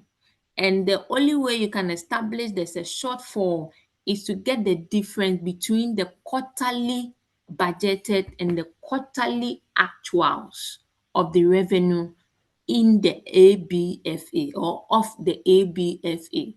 So when you're able to establish that, then where you need to withdraw, you check the lesser of 75% of the shortfall that we computed or 25% of the opening balance of the stabilization fund. So now let's take a look at the question. Now, when it comes to any professional paper at all, especially when it's a theoretical question or even computation question, you may want to start reading from the requirement. Where you can clearly see the requirement, you may want to start reading from there and then gain an understanding of the requirement. Then you can move on to the main body of the whole question so that the requirement is a representative of the demands of the examiner.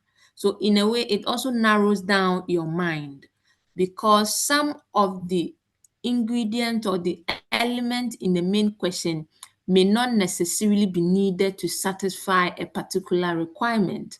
So when you start with the requirement first, that is an instance where you can explicitly be able to see the requirement.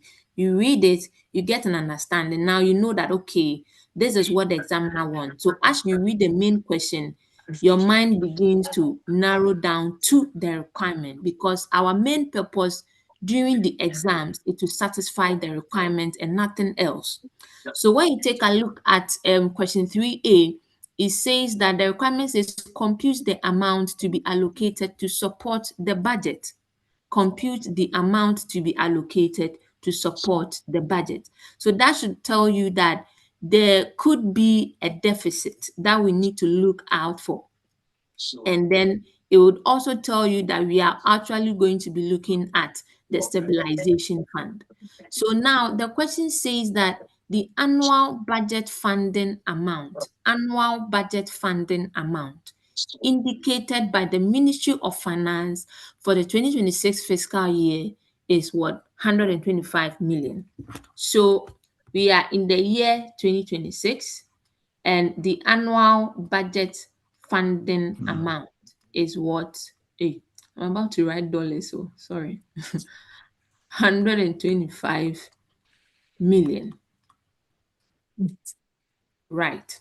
Now, the second statement says that Q1 petroleum revenue to be allocated. Please, let's mute ourselves. Hello. Hello, can you hear me? Hello. No, because I need it. That's what I'm using to learn. Please mute yourself. So, hey.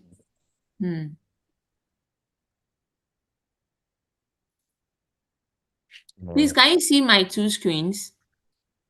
No. No. Oh. Yeah, it just went off. Okay. You can see it now. Eh? Okay. Yes. Okay. So the second statement says that Q1 petroleum revenue to be allocated to the account of the Petroleum Holding Fund is expected to stand at 17.857142. Okay, so you realize that here we've been given Q1 petroleum revenue. Remember, we are matching on quarterly basis, but then we have been given the ABFA annual. So that means the ABFA is a yearly amount. That is what has been budgeted to the ABFA. But when the actuals came in for Q1, this is what is hitting the Petroleum Holding Fund.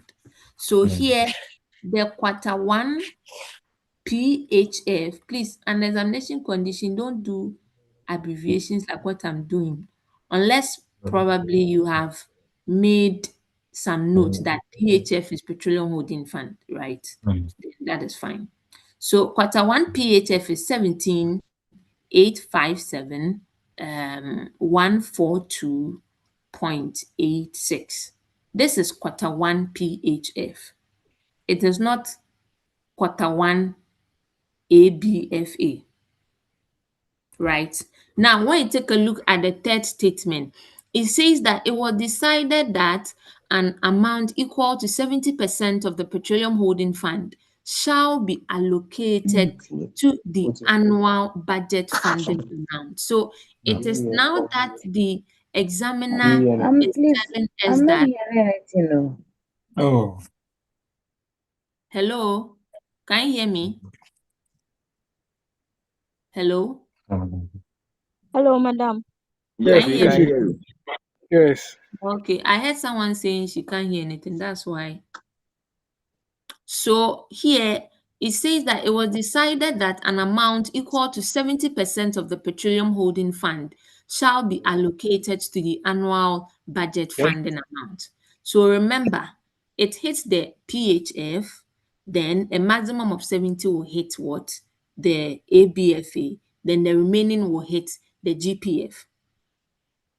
Likewise, if it's a budgeted revenue, which is the benchmark revenue, it will go through the same process.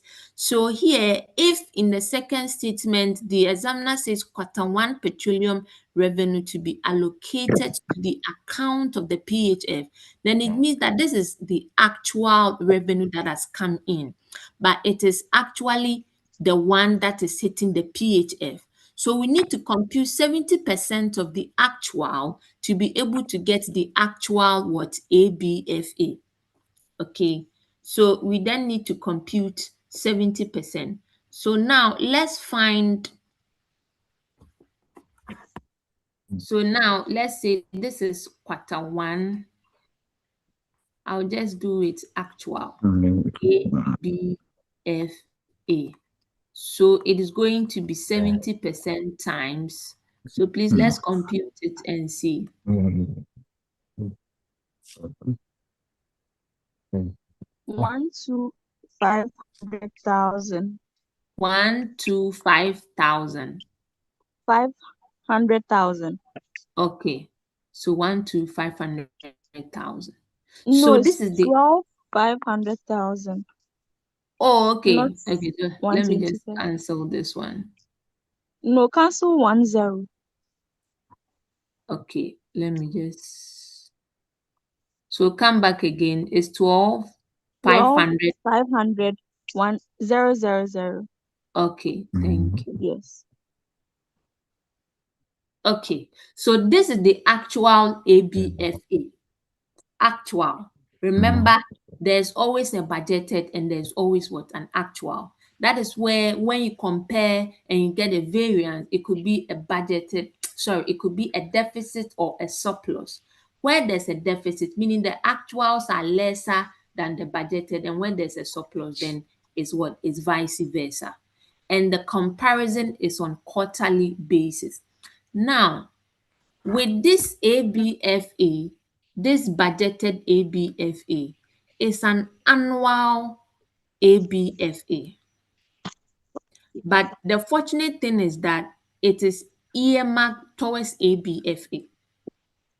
And to be able to compute the amount to be allocated to support the budget, indeed, it is the ABFA that we actually need to assess. So if we have been able to obtain the actual ABFA for quarter one, what is going to be the actual, budgeted ABFA? The budgeted ABFA. So that means we need to compute 125 million. We need to divide it by 4 so that we can also get quarter one budgeted ABFA. So here we have quarter one, then we do our budgeted, which is going to be the 125 million, then divide by 4. So please, what is it going to give us? 31,250,000. 31,250,000. Okay.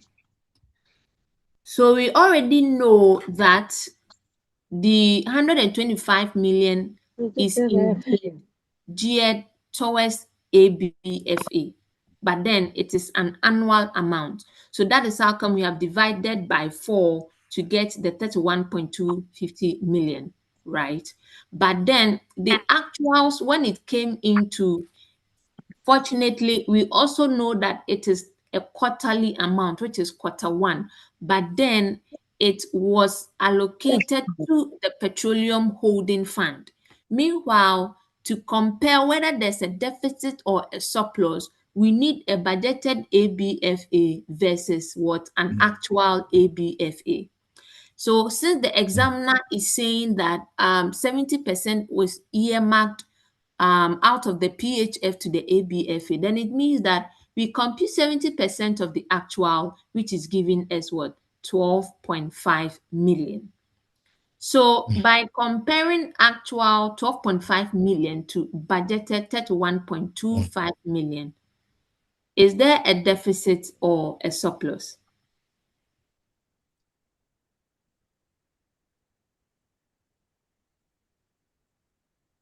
Deficit. There's a deficit. Okay. So indeed, there's what? A deficit. So it is going to be 31,250 minus, if I should even do it the other way around, but anyway, once we've termed this deficit. So what is going to be the difference? 18,750,000. 18, okay.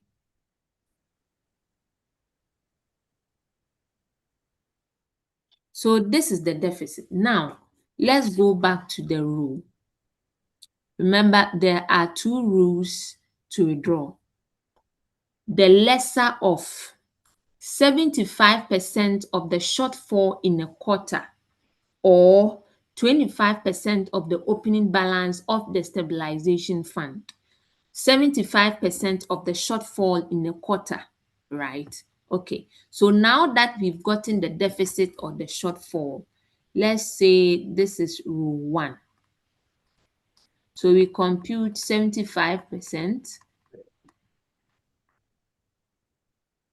So please, what's the figure?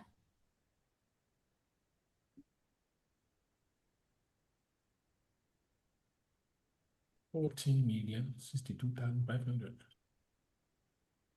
Come again. 14,062. 14,062,500. 14 million. And 62,500. 500.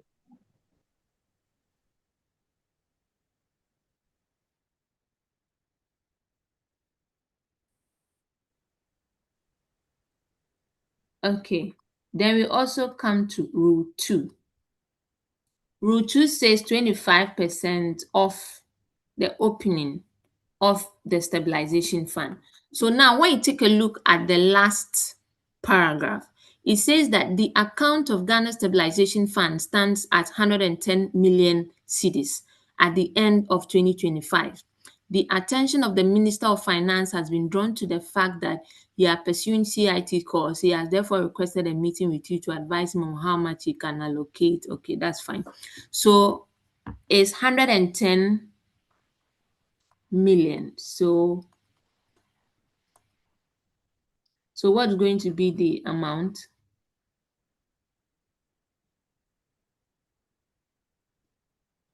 $27,500,000. Okay, 27,500,000. Now, the rule says lesser. So that means that the minister can withdraw. So the amount to be allocated,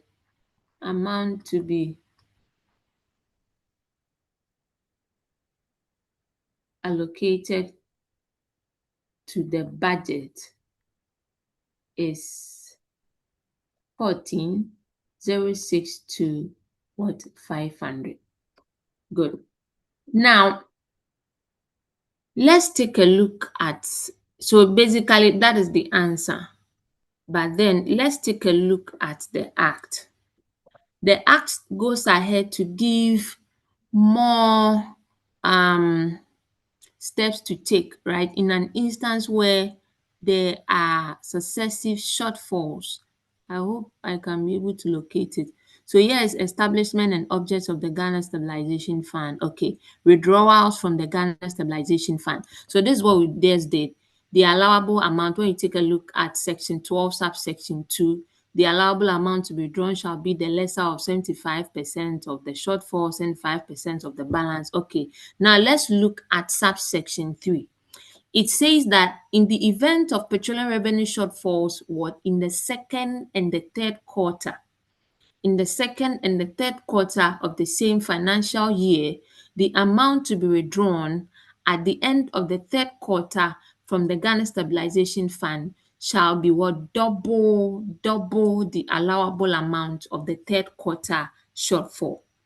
So let's assume that this quarter, instead of quarter 1, this amount, instead of quarter 1 here, instead of quarter 1, let's say this is quarter 3.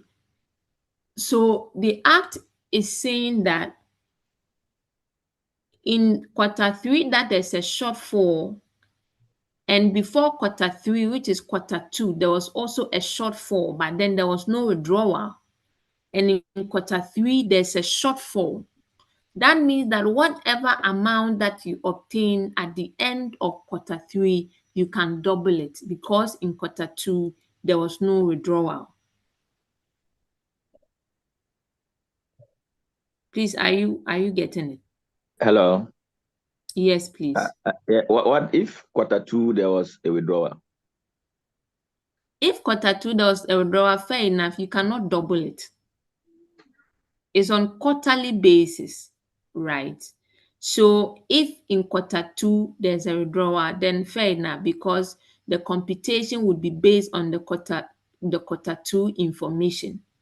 But here in quarter 2 per the Act, there's a shortfall, but there was no withdrawal. And in quarter 3, there's also another shortfall. So instead of computing the allowable amount for quarter 2 and the allowable amount for quarter 3, the Act says that once you compute the allowable amount for quarter 3, you just double it. That will cover for both quarter 2 and quarter 3. Please, are we okay? Yes, please. Yeah. Please, a quick question. Okay.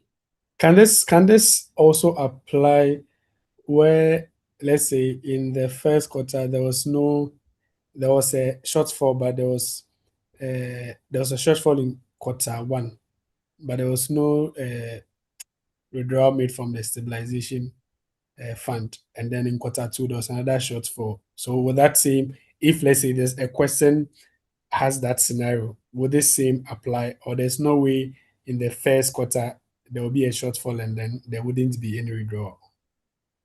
There could be a shortfall in quarter 1, but then looking at how the Act specifically indicated the second and then the third quarter. Now let's look at subsection 4, right?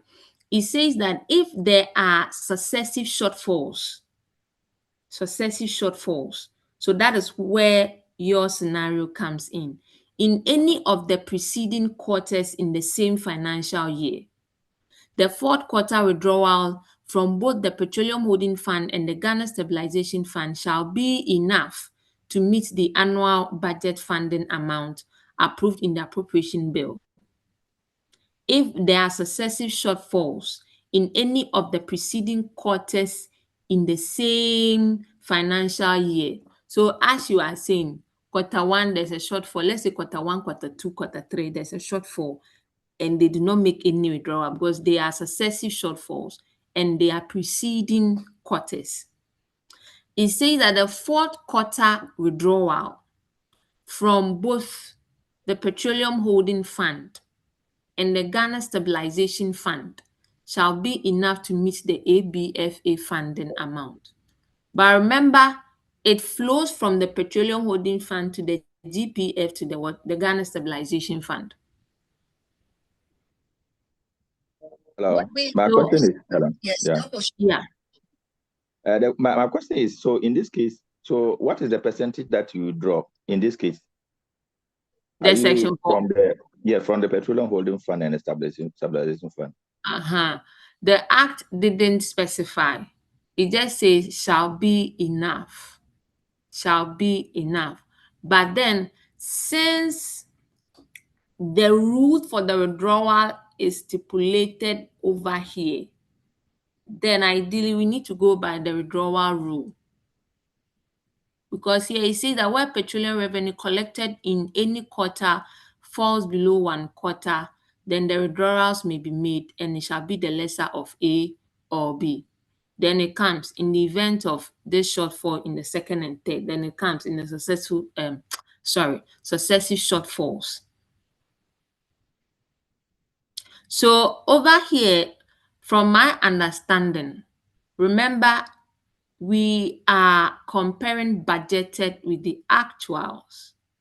So probably by the fourth quarter, there could be more actuals that would have come in, even though there could be a deficit, but the quantum comparing to the deficit in quarter 1, quarter 2, quarter 3 will not be that much. Let's take, for instance, this scenario. 31.2 against 12.5. You see that it's very huge. The quantum of the deficit is very huge. Please, are you getting it? But with respect to the fourth quarter, that will be almost, well, it also depends on the market indicators as well, because these are driven by the oil prices. But probably by the fourth quarter, all other things being equal, as the year is coming to an end or the accounting year is coming to an end, things begin to, settle, stabilize a bit, and then government can be able to rake in more revenues. Please, are you getting it? Madam Abigail. Yes, Please, a quick question. Okay. Yeah, so just in summary with this, is it okay to understand it this way? That whenever you are to calculate the amount to be allocated to the APFA in order to support the budget would be, especially in the form of these quarterly calculations that we are doing. So we look at we use the withdrawal conditions that has been given, and then the amount to be allocated will be dependent on the number of preceding quarters where there were no withdrawals made. Right? Please hold on. Give me a minute.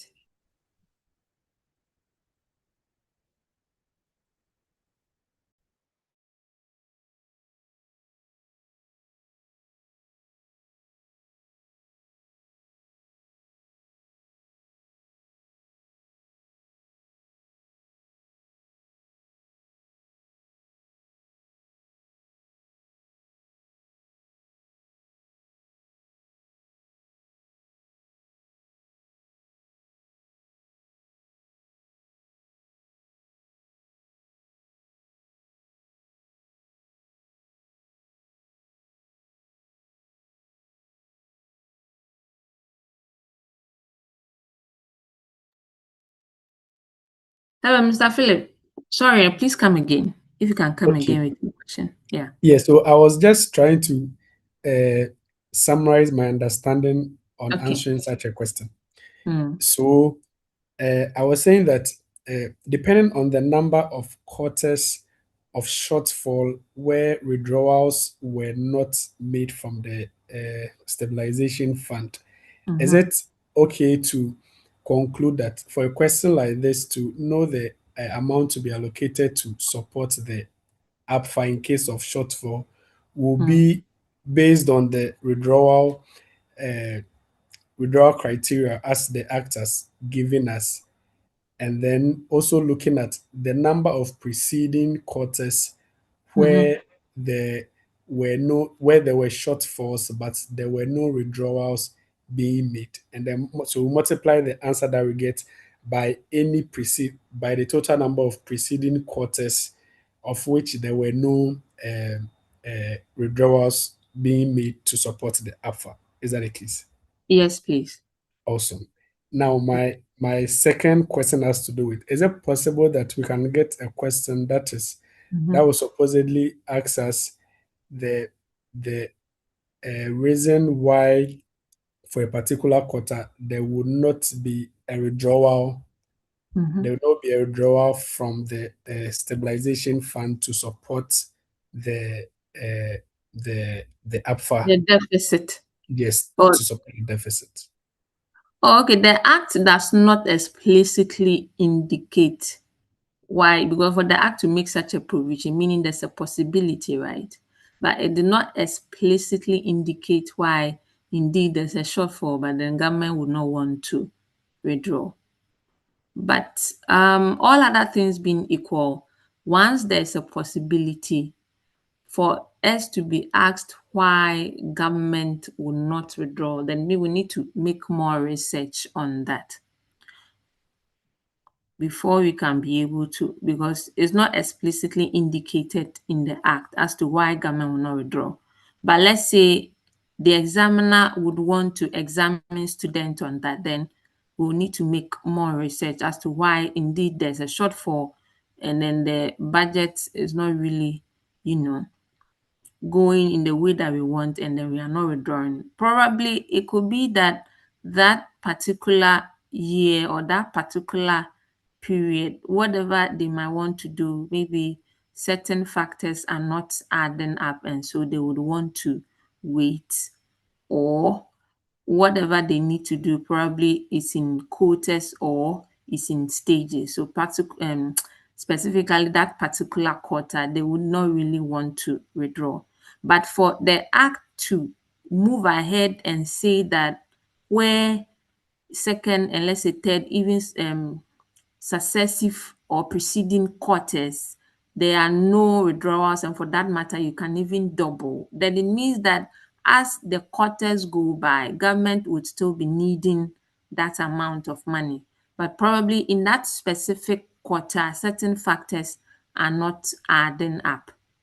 Or probably they have also gotten funds from elsewhere, maybe a grant or something, all other things being equal. But this one, we'll need to research on it before we can make a concrete decision as to, in reality, if something like that has happened, but there's a possibility.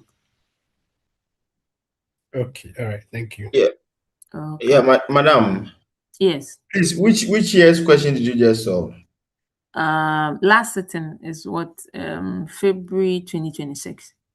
Okay, February 2026. Yes, please. Okay, so if I understood the illustration, every quarter, if there is a shortfall, there is a different treatment for it, considering the provisions of the law. It depends. For instance, where we read in the second and third, there's no withdrawal. Then in the third, when you do the withdrawal computation, you just double it. But if the question did not indicate, because in this question that we just solved, it was a very simple question, right? Very, very simple. It did not indicate, yeah. What triggered that rule, that section of the law you used? Oh, Was okay. it the deficit that triggered it? No, it's part of the act. So I just wanted to Okay. more or less bring our minds to it. So what if the actual, considering what was in the PHF, when we computed the quarterly payment, it was higher than the budgeted, what would have happened? Then fair enough, it's a surplus. So you make a note. Remember I said where there's a surplus, it will still go through the revenue pattern, right? So a maximum of 70%. Yes. which we will have to supplement. There is possibly a shortfall in whatever was used for the benchmark revenue. So we'll have to supplement it to make it the Yeah, actual. so you just distribute it again using the revenue model because there's a surplus. So they've gotten what they want. Imagine this 18.7 is a surplus, meaning they've already gotten what they want. So you pass it through the revenue model, the ABFA, the GPF. So every fund will get its own share, and that's it. Okay, so in this situation, there was a deficit. That was what triggered that section of the act. That Yes, please. should Yes. go in for lesser of the 75% of the estimated deficit and 25% of the opening balance of the GSF. Yes, please. So the lesser of the two, what do we do with the figure? So the lesser of the two, let's come back.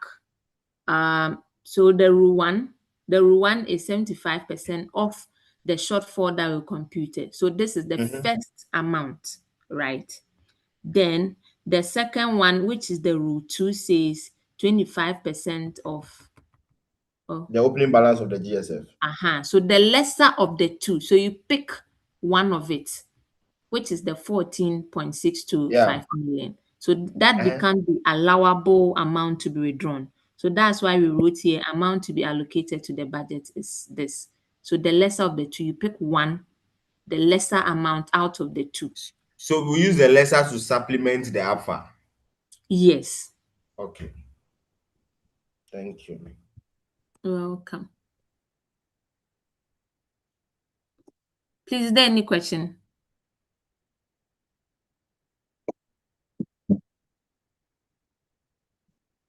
Okay, Bosbel, are you there? Madam Abigail. Yeah. Please, just for a confirmation, when the budget of the APFA is greater than the allocated amount, so there's a surplus, what do we use the surplus to do? Okay, so like I said earlier, the surplus will still pass through the revenue model. So you see this surplus, am I even saying surplus? The revenue model that we just did. Let me go up. Remember I said that they are budgeted and there are actuals, right? So the budgeted is the benchmark revenue. A portion goes to the ABFA. Out of the benchmark revenue, a portion again goes to the GPF, right? Then out of the GPF, a portion of it goes to the heritage stabilization. Even the ABFA, a portion goes to the Ghana Investment Infrastructure and the National Development Plan. So that is what has been happening. Whenever the actuals come in. That is how it works. So if let's say there is a surplus or there's an excess, it will still have to go through the same process because now we have more money. So if that is the case, then are you getting it? So that will mean that the 30% of the money going to the GPF is going to increase, and so we are going to share it. Okay, understood. Thank you. If we go through the same model, and it's in the act, I think. Madam Abigail. Yes, please. The benchmark revenue that should hit the alpha was the statement. Is it up to 70% or it should compulsorily be 70%? No, less than or equal to. That's why I've made it maximum 70%. So up to 70%. Yes, please. Then, in my opinion, if we distribute the benchmark revenue and we have an actual revenue that is in excess of the benchmark, and we have, let's say, up to 70, which per the benchmark, we're able to get about 68 of that. Shouldn't the surplus just hit the Ghana Petroleum Fund? Oh, no. But the act is not like that. I'm trying to look for the... Okay, yes, so we deliberate. I'm trying to look for it, but it's captured as transfer of excess. Moko try exam. You are going to write exam. We are not going to. We are not going There to we work go. at In GMPC. fact, in fact, We are not going to work at GMPC. So I'm Madam telling you Abigail. that Yeah. the technicalities of it, they are never going to ask you, okay? Because even these percentages, okay, there's something else that goes in. Are you getting it? When they are allocating. That is why they always have caps for it. And the caps are usually at most. Do you get it? So that or lower. Do you get it? So when it comes to the strict allocation, mostly in exam, don't worry yourself so much. At least the basic understanding is enough to get your marks. Madam Abigail. Yeah. There's 70% of the ABFA, which now becomes the 100%. You didn't talk about the distribution. You know, there's some changes to it. Come again. The 70% of the ABFA. You know that previously it was also further on divided to between 75 and 25. Yeah, that's the Ghana Investment Infrastructure and the National Development Plan. And now there are some changes to it of a 95% and a 5%. And I mean, oh. Yeah, so Hello. Yeah, there's a change. There's a change. I'm not familiar with that. So yeah, there's a change. You know, they made a change so that they get money for the big push program that they're doing. When did that change came on board? They did it early 2025. Yes. So is there an amendment to the petroleum revenue management? Yeah, they did an amendment to that aspect. So 95%. I'm even looking for the act, then but I'm searching for not, it, but I'm not getting it. That's why I'm a bit. I've never seen. But they did I've never amendment seen it to before. that one.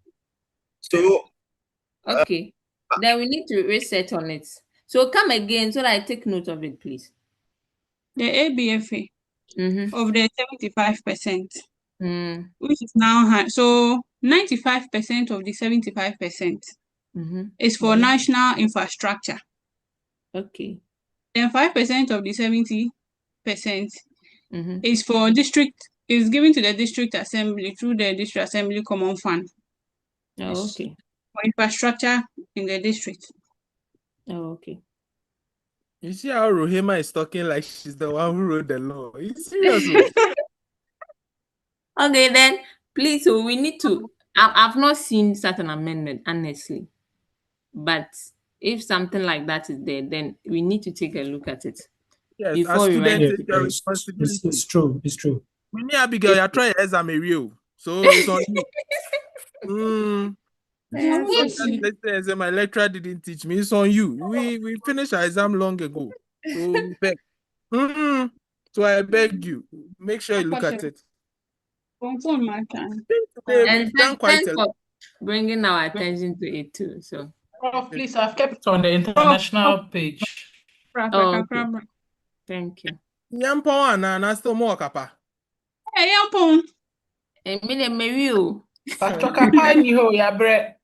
We've done enough, so we continue tomorrow. Oh, we can have a dialogue. Who is tired? Hey, please.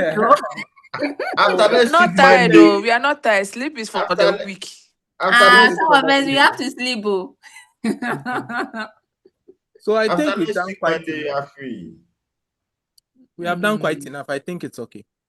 Because some of you still have yesterday's playlist to watch. The oil rigs, the natural resources in Ghana, the resource cares, the Dutch disease. Those things are coming. Some of us, we can't sleep. We are outside our regions to different regions. So Charlie, it's not easy. The work and everything, we can't sleep. So use that time to watch the videos on the playlist. This is also on YouTube live now, so you can rewatch. But the playlist I shared together with the fiscal regime. So this is how your questions are structured. I shared a playlist on natural resources and their taxation in Ghana, which includes pricing of crude oil, local content, the players in the management, the licensing regime, all those things, together with the fiscal regime of oil and gas. Coupled with this Petroleum Revenue Management Act and the mining, that's 80 marks. So I've given you 80 marks already. Now the 20 left, we are going to focus on it tomorrow.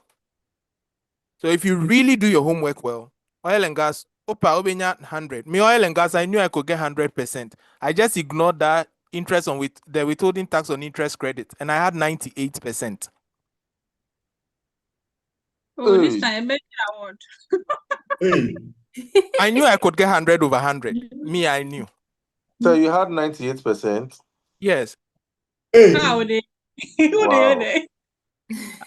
I see a one paper had 90.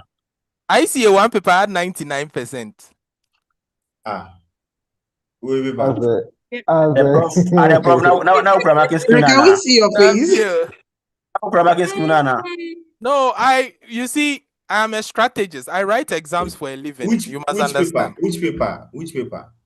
Oh, that one was a level 1 paper, business management and information system. Africa corporate reporting. No, corporate reporting, I had 70 something. It was taxation, I mean 93. Advanced tax, I mean 93. Jesus. You're born. But when I wrote 6 papers in level 2, the minimum I had was 70. When I wrote 6 papers in level 2. Oh, me, I've never gotten 50. I've never been in my 50s in all my professional qualification. The only professional qualification I make is 57. CFA. Level 1, I'm 57 bakwasa. But the rest, 90, 90, 80, 80. International tax, I'm 87. And the go for Ibele, Mayamo, who said the matter. Never go. So these are the same strategies. The thing is not knowledge. Strategy, your handwriting, the way you structure your questions. Obinya started, I know I started calculation question. It is wrong. First impressions are the best. Writing in the margin BR -5. If you don't know, I'm telling you. For those who like writing in the margin, what draw for -20 the data. You know, if Hey, sir. So why would you don't listen to instruction? No, but sometimes There's no sometimes. Address Okoyo Ejuma will be Ejuma will be diska. You don't listen to instruction. Prof. Yes, boss. In a petroleum agreement, there are various articles. I've not heard you mention any of them. So okay. The articles in the petroleum agreement. Oh well, we have dealt with most of them, but you see, because you cannot remember them, I just don't use them. Oh, okay. But now, the one that is most important, which I think you should go and look at, is to go and look at what we call force majeure. Go and look at taxation and other imports. Yes. Go and look at relinquishment. If they will ever examine, and then this thing, cry for anything, it's in the model petroleum agreement. Oh. I know some of the articles. Yes, but the articles that involve more of government revenue is where they are concerned. The rest are not your job. Is it the sole risk account?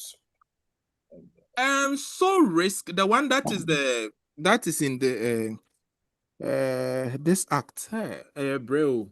One is in the act, that's one that they examine. And sole risk, they mostly like not to examine it. If sole risk will come as a full question, it will be examined together with unitization agreement. Okay. But hardly.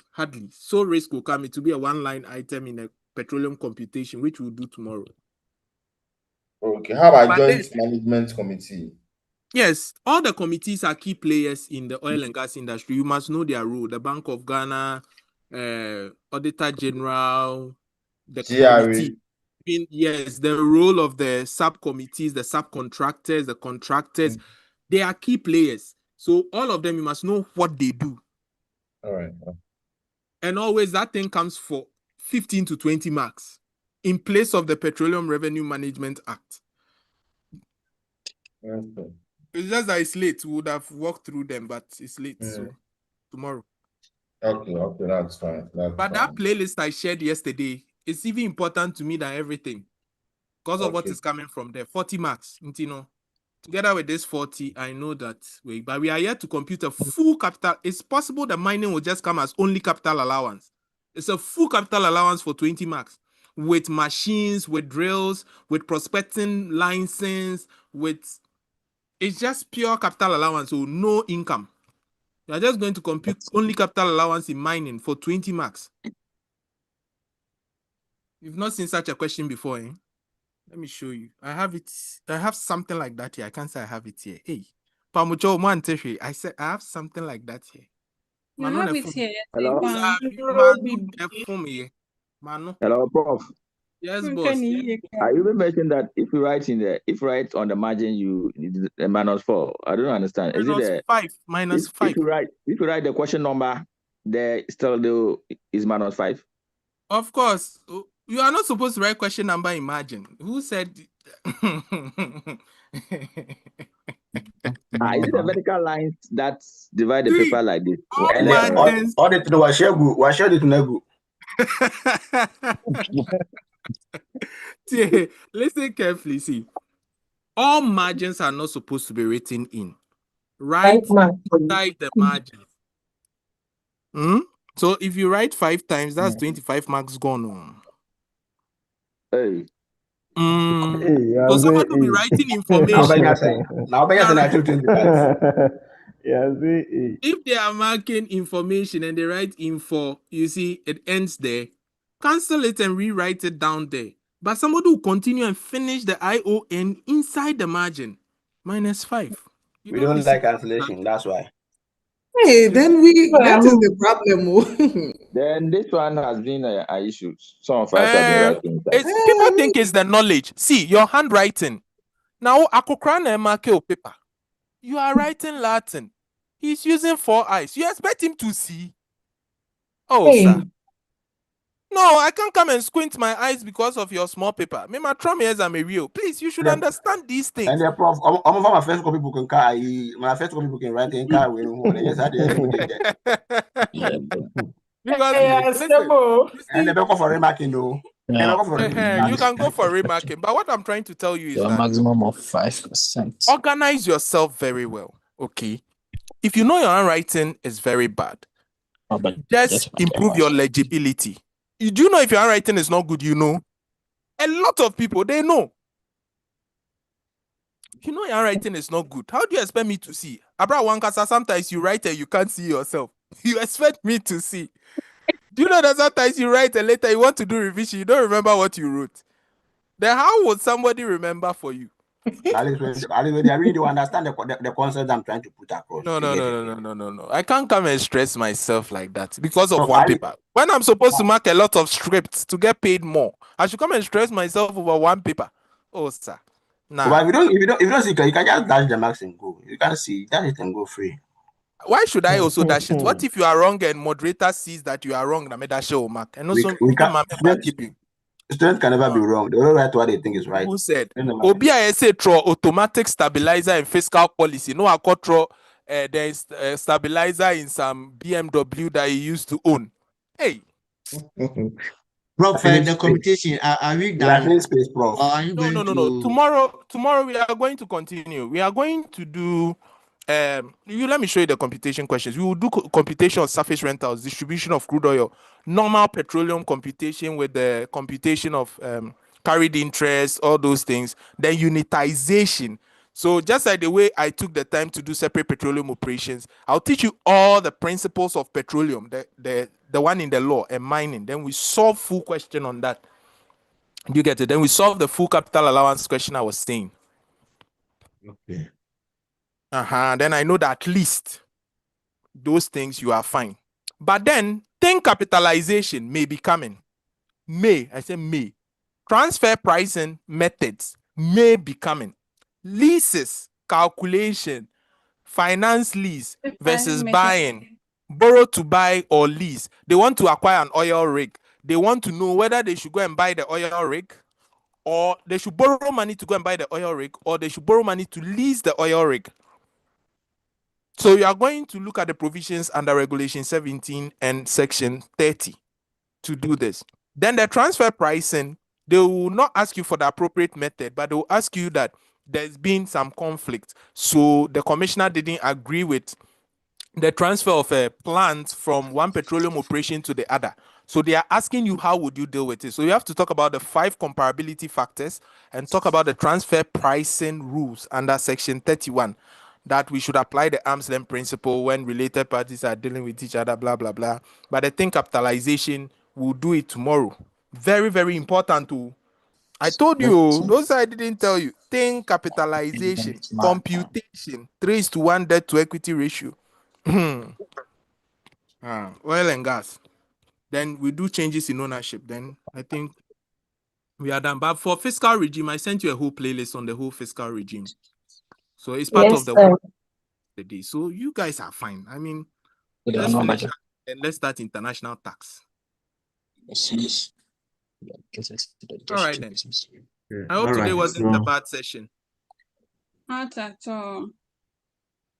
We appreciate. God bless your abundance. Amen. All right, so I'll see you tomorrow. Please, the questions that I sent yesterday to, please be going through. Don't stop. Just be going through them, because I know that anything you learn today after tomorrow, you only recall 20%, unless you hit on it, so that your brain can move it from short-term memory to long-term memory. That's it. Otherwise, something you don't revisit, it will be in archive, because the body sees that you are not interested anymore. So it will make room for new things. That's how learning works. All right, so may the Lord be with you once again. What do you tell Madam Abigail? Nyamishra, she has something. Madam Abigail is so good. She's Michelle, so good. God bless you. Amen. Oh, God bless you too. Oh. Hey. All right then. So we'll see you tomorrow. The video is live on YouTube as of now, so you can just go there. Profs Tax Academy. Not my other channel. My other channel is for ICA stuff. This one is for CIT stuff. So go to Profs Tax Academy, and then you go and then watch the video there.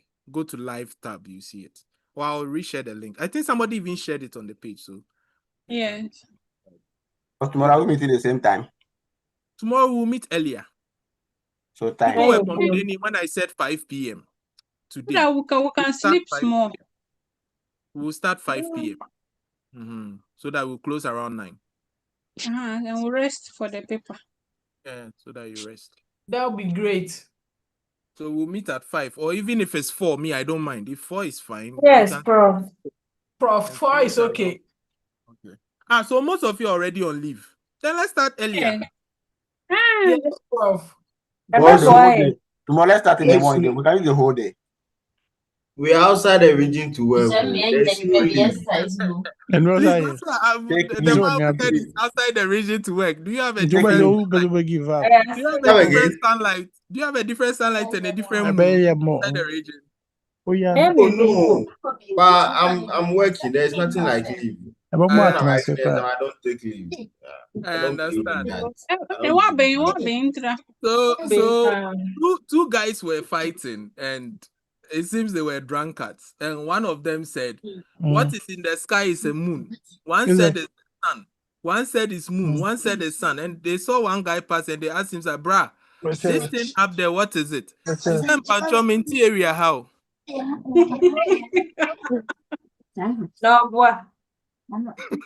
So in there, the Prof said that he's not writing the paper, so it's our issue. So don't worry, you'll be fine. So tomorrow we'll start early. I think the person who is working by 5, you are done. Yes, I'm in the Ashanti region, and from the village I'm even working to the exam center is a whole trip. Oh, Charlie. So tomorrow from office, I have to move closer to tech. The traffic, any better. So they're fine. Over share video. You may in time no when your video I share. Why? Okay, Those who have taken leave, make sure you go and pass the paper. Those who have you all pass. With or without leave, you all pass. So that final 2 will all pass together. Amen. Final 2, there's an illusion that there's 3 papers there, but the funny fact is it's only 1 paper. If you learn them in isolation, You will read them feel that way. Jose, Well, 1 minute. it's an illusion that has been created. Tax is tax. So if you learn them 2, 3 separate, you go and then they throw question from here into this. Then you say this is this paper. And none of them were using them, they making money. But if you learn them as one, quiet to me to a BR. Look at people learned ethics. They went last that a minimum chargeable income and modified taxation was there, which should have been in ATP. So before CIT examined them as models. Is it modified taxation with respect to this VAT compliance? Yeah. Hey, has it been implemented? Modified taxation was already there. It came in 2015. Presumptive tax, second schedule of the Income Tax Act. Who said it's now that it's coming? It's now that they want to now boost it. I know about it, but I'm told it hasn't been ratified in Parliament yet. That's why I'm amazed. No, that's the 750,000 one. Before it was 20,000 to 200,000 when the old law was 200,000. Presumptive tax based on turnover, presumptive tax based on I know it. And presumptive tax actually comes with the net worth taxation we did in the tax audit. All right then. Have a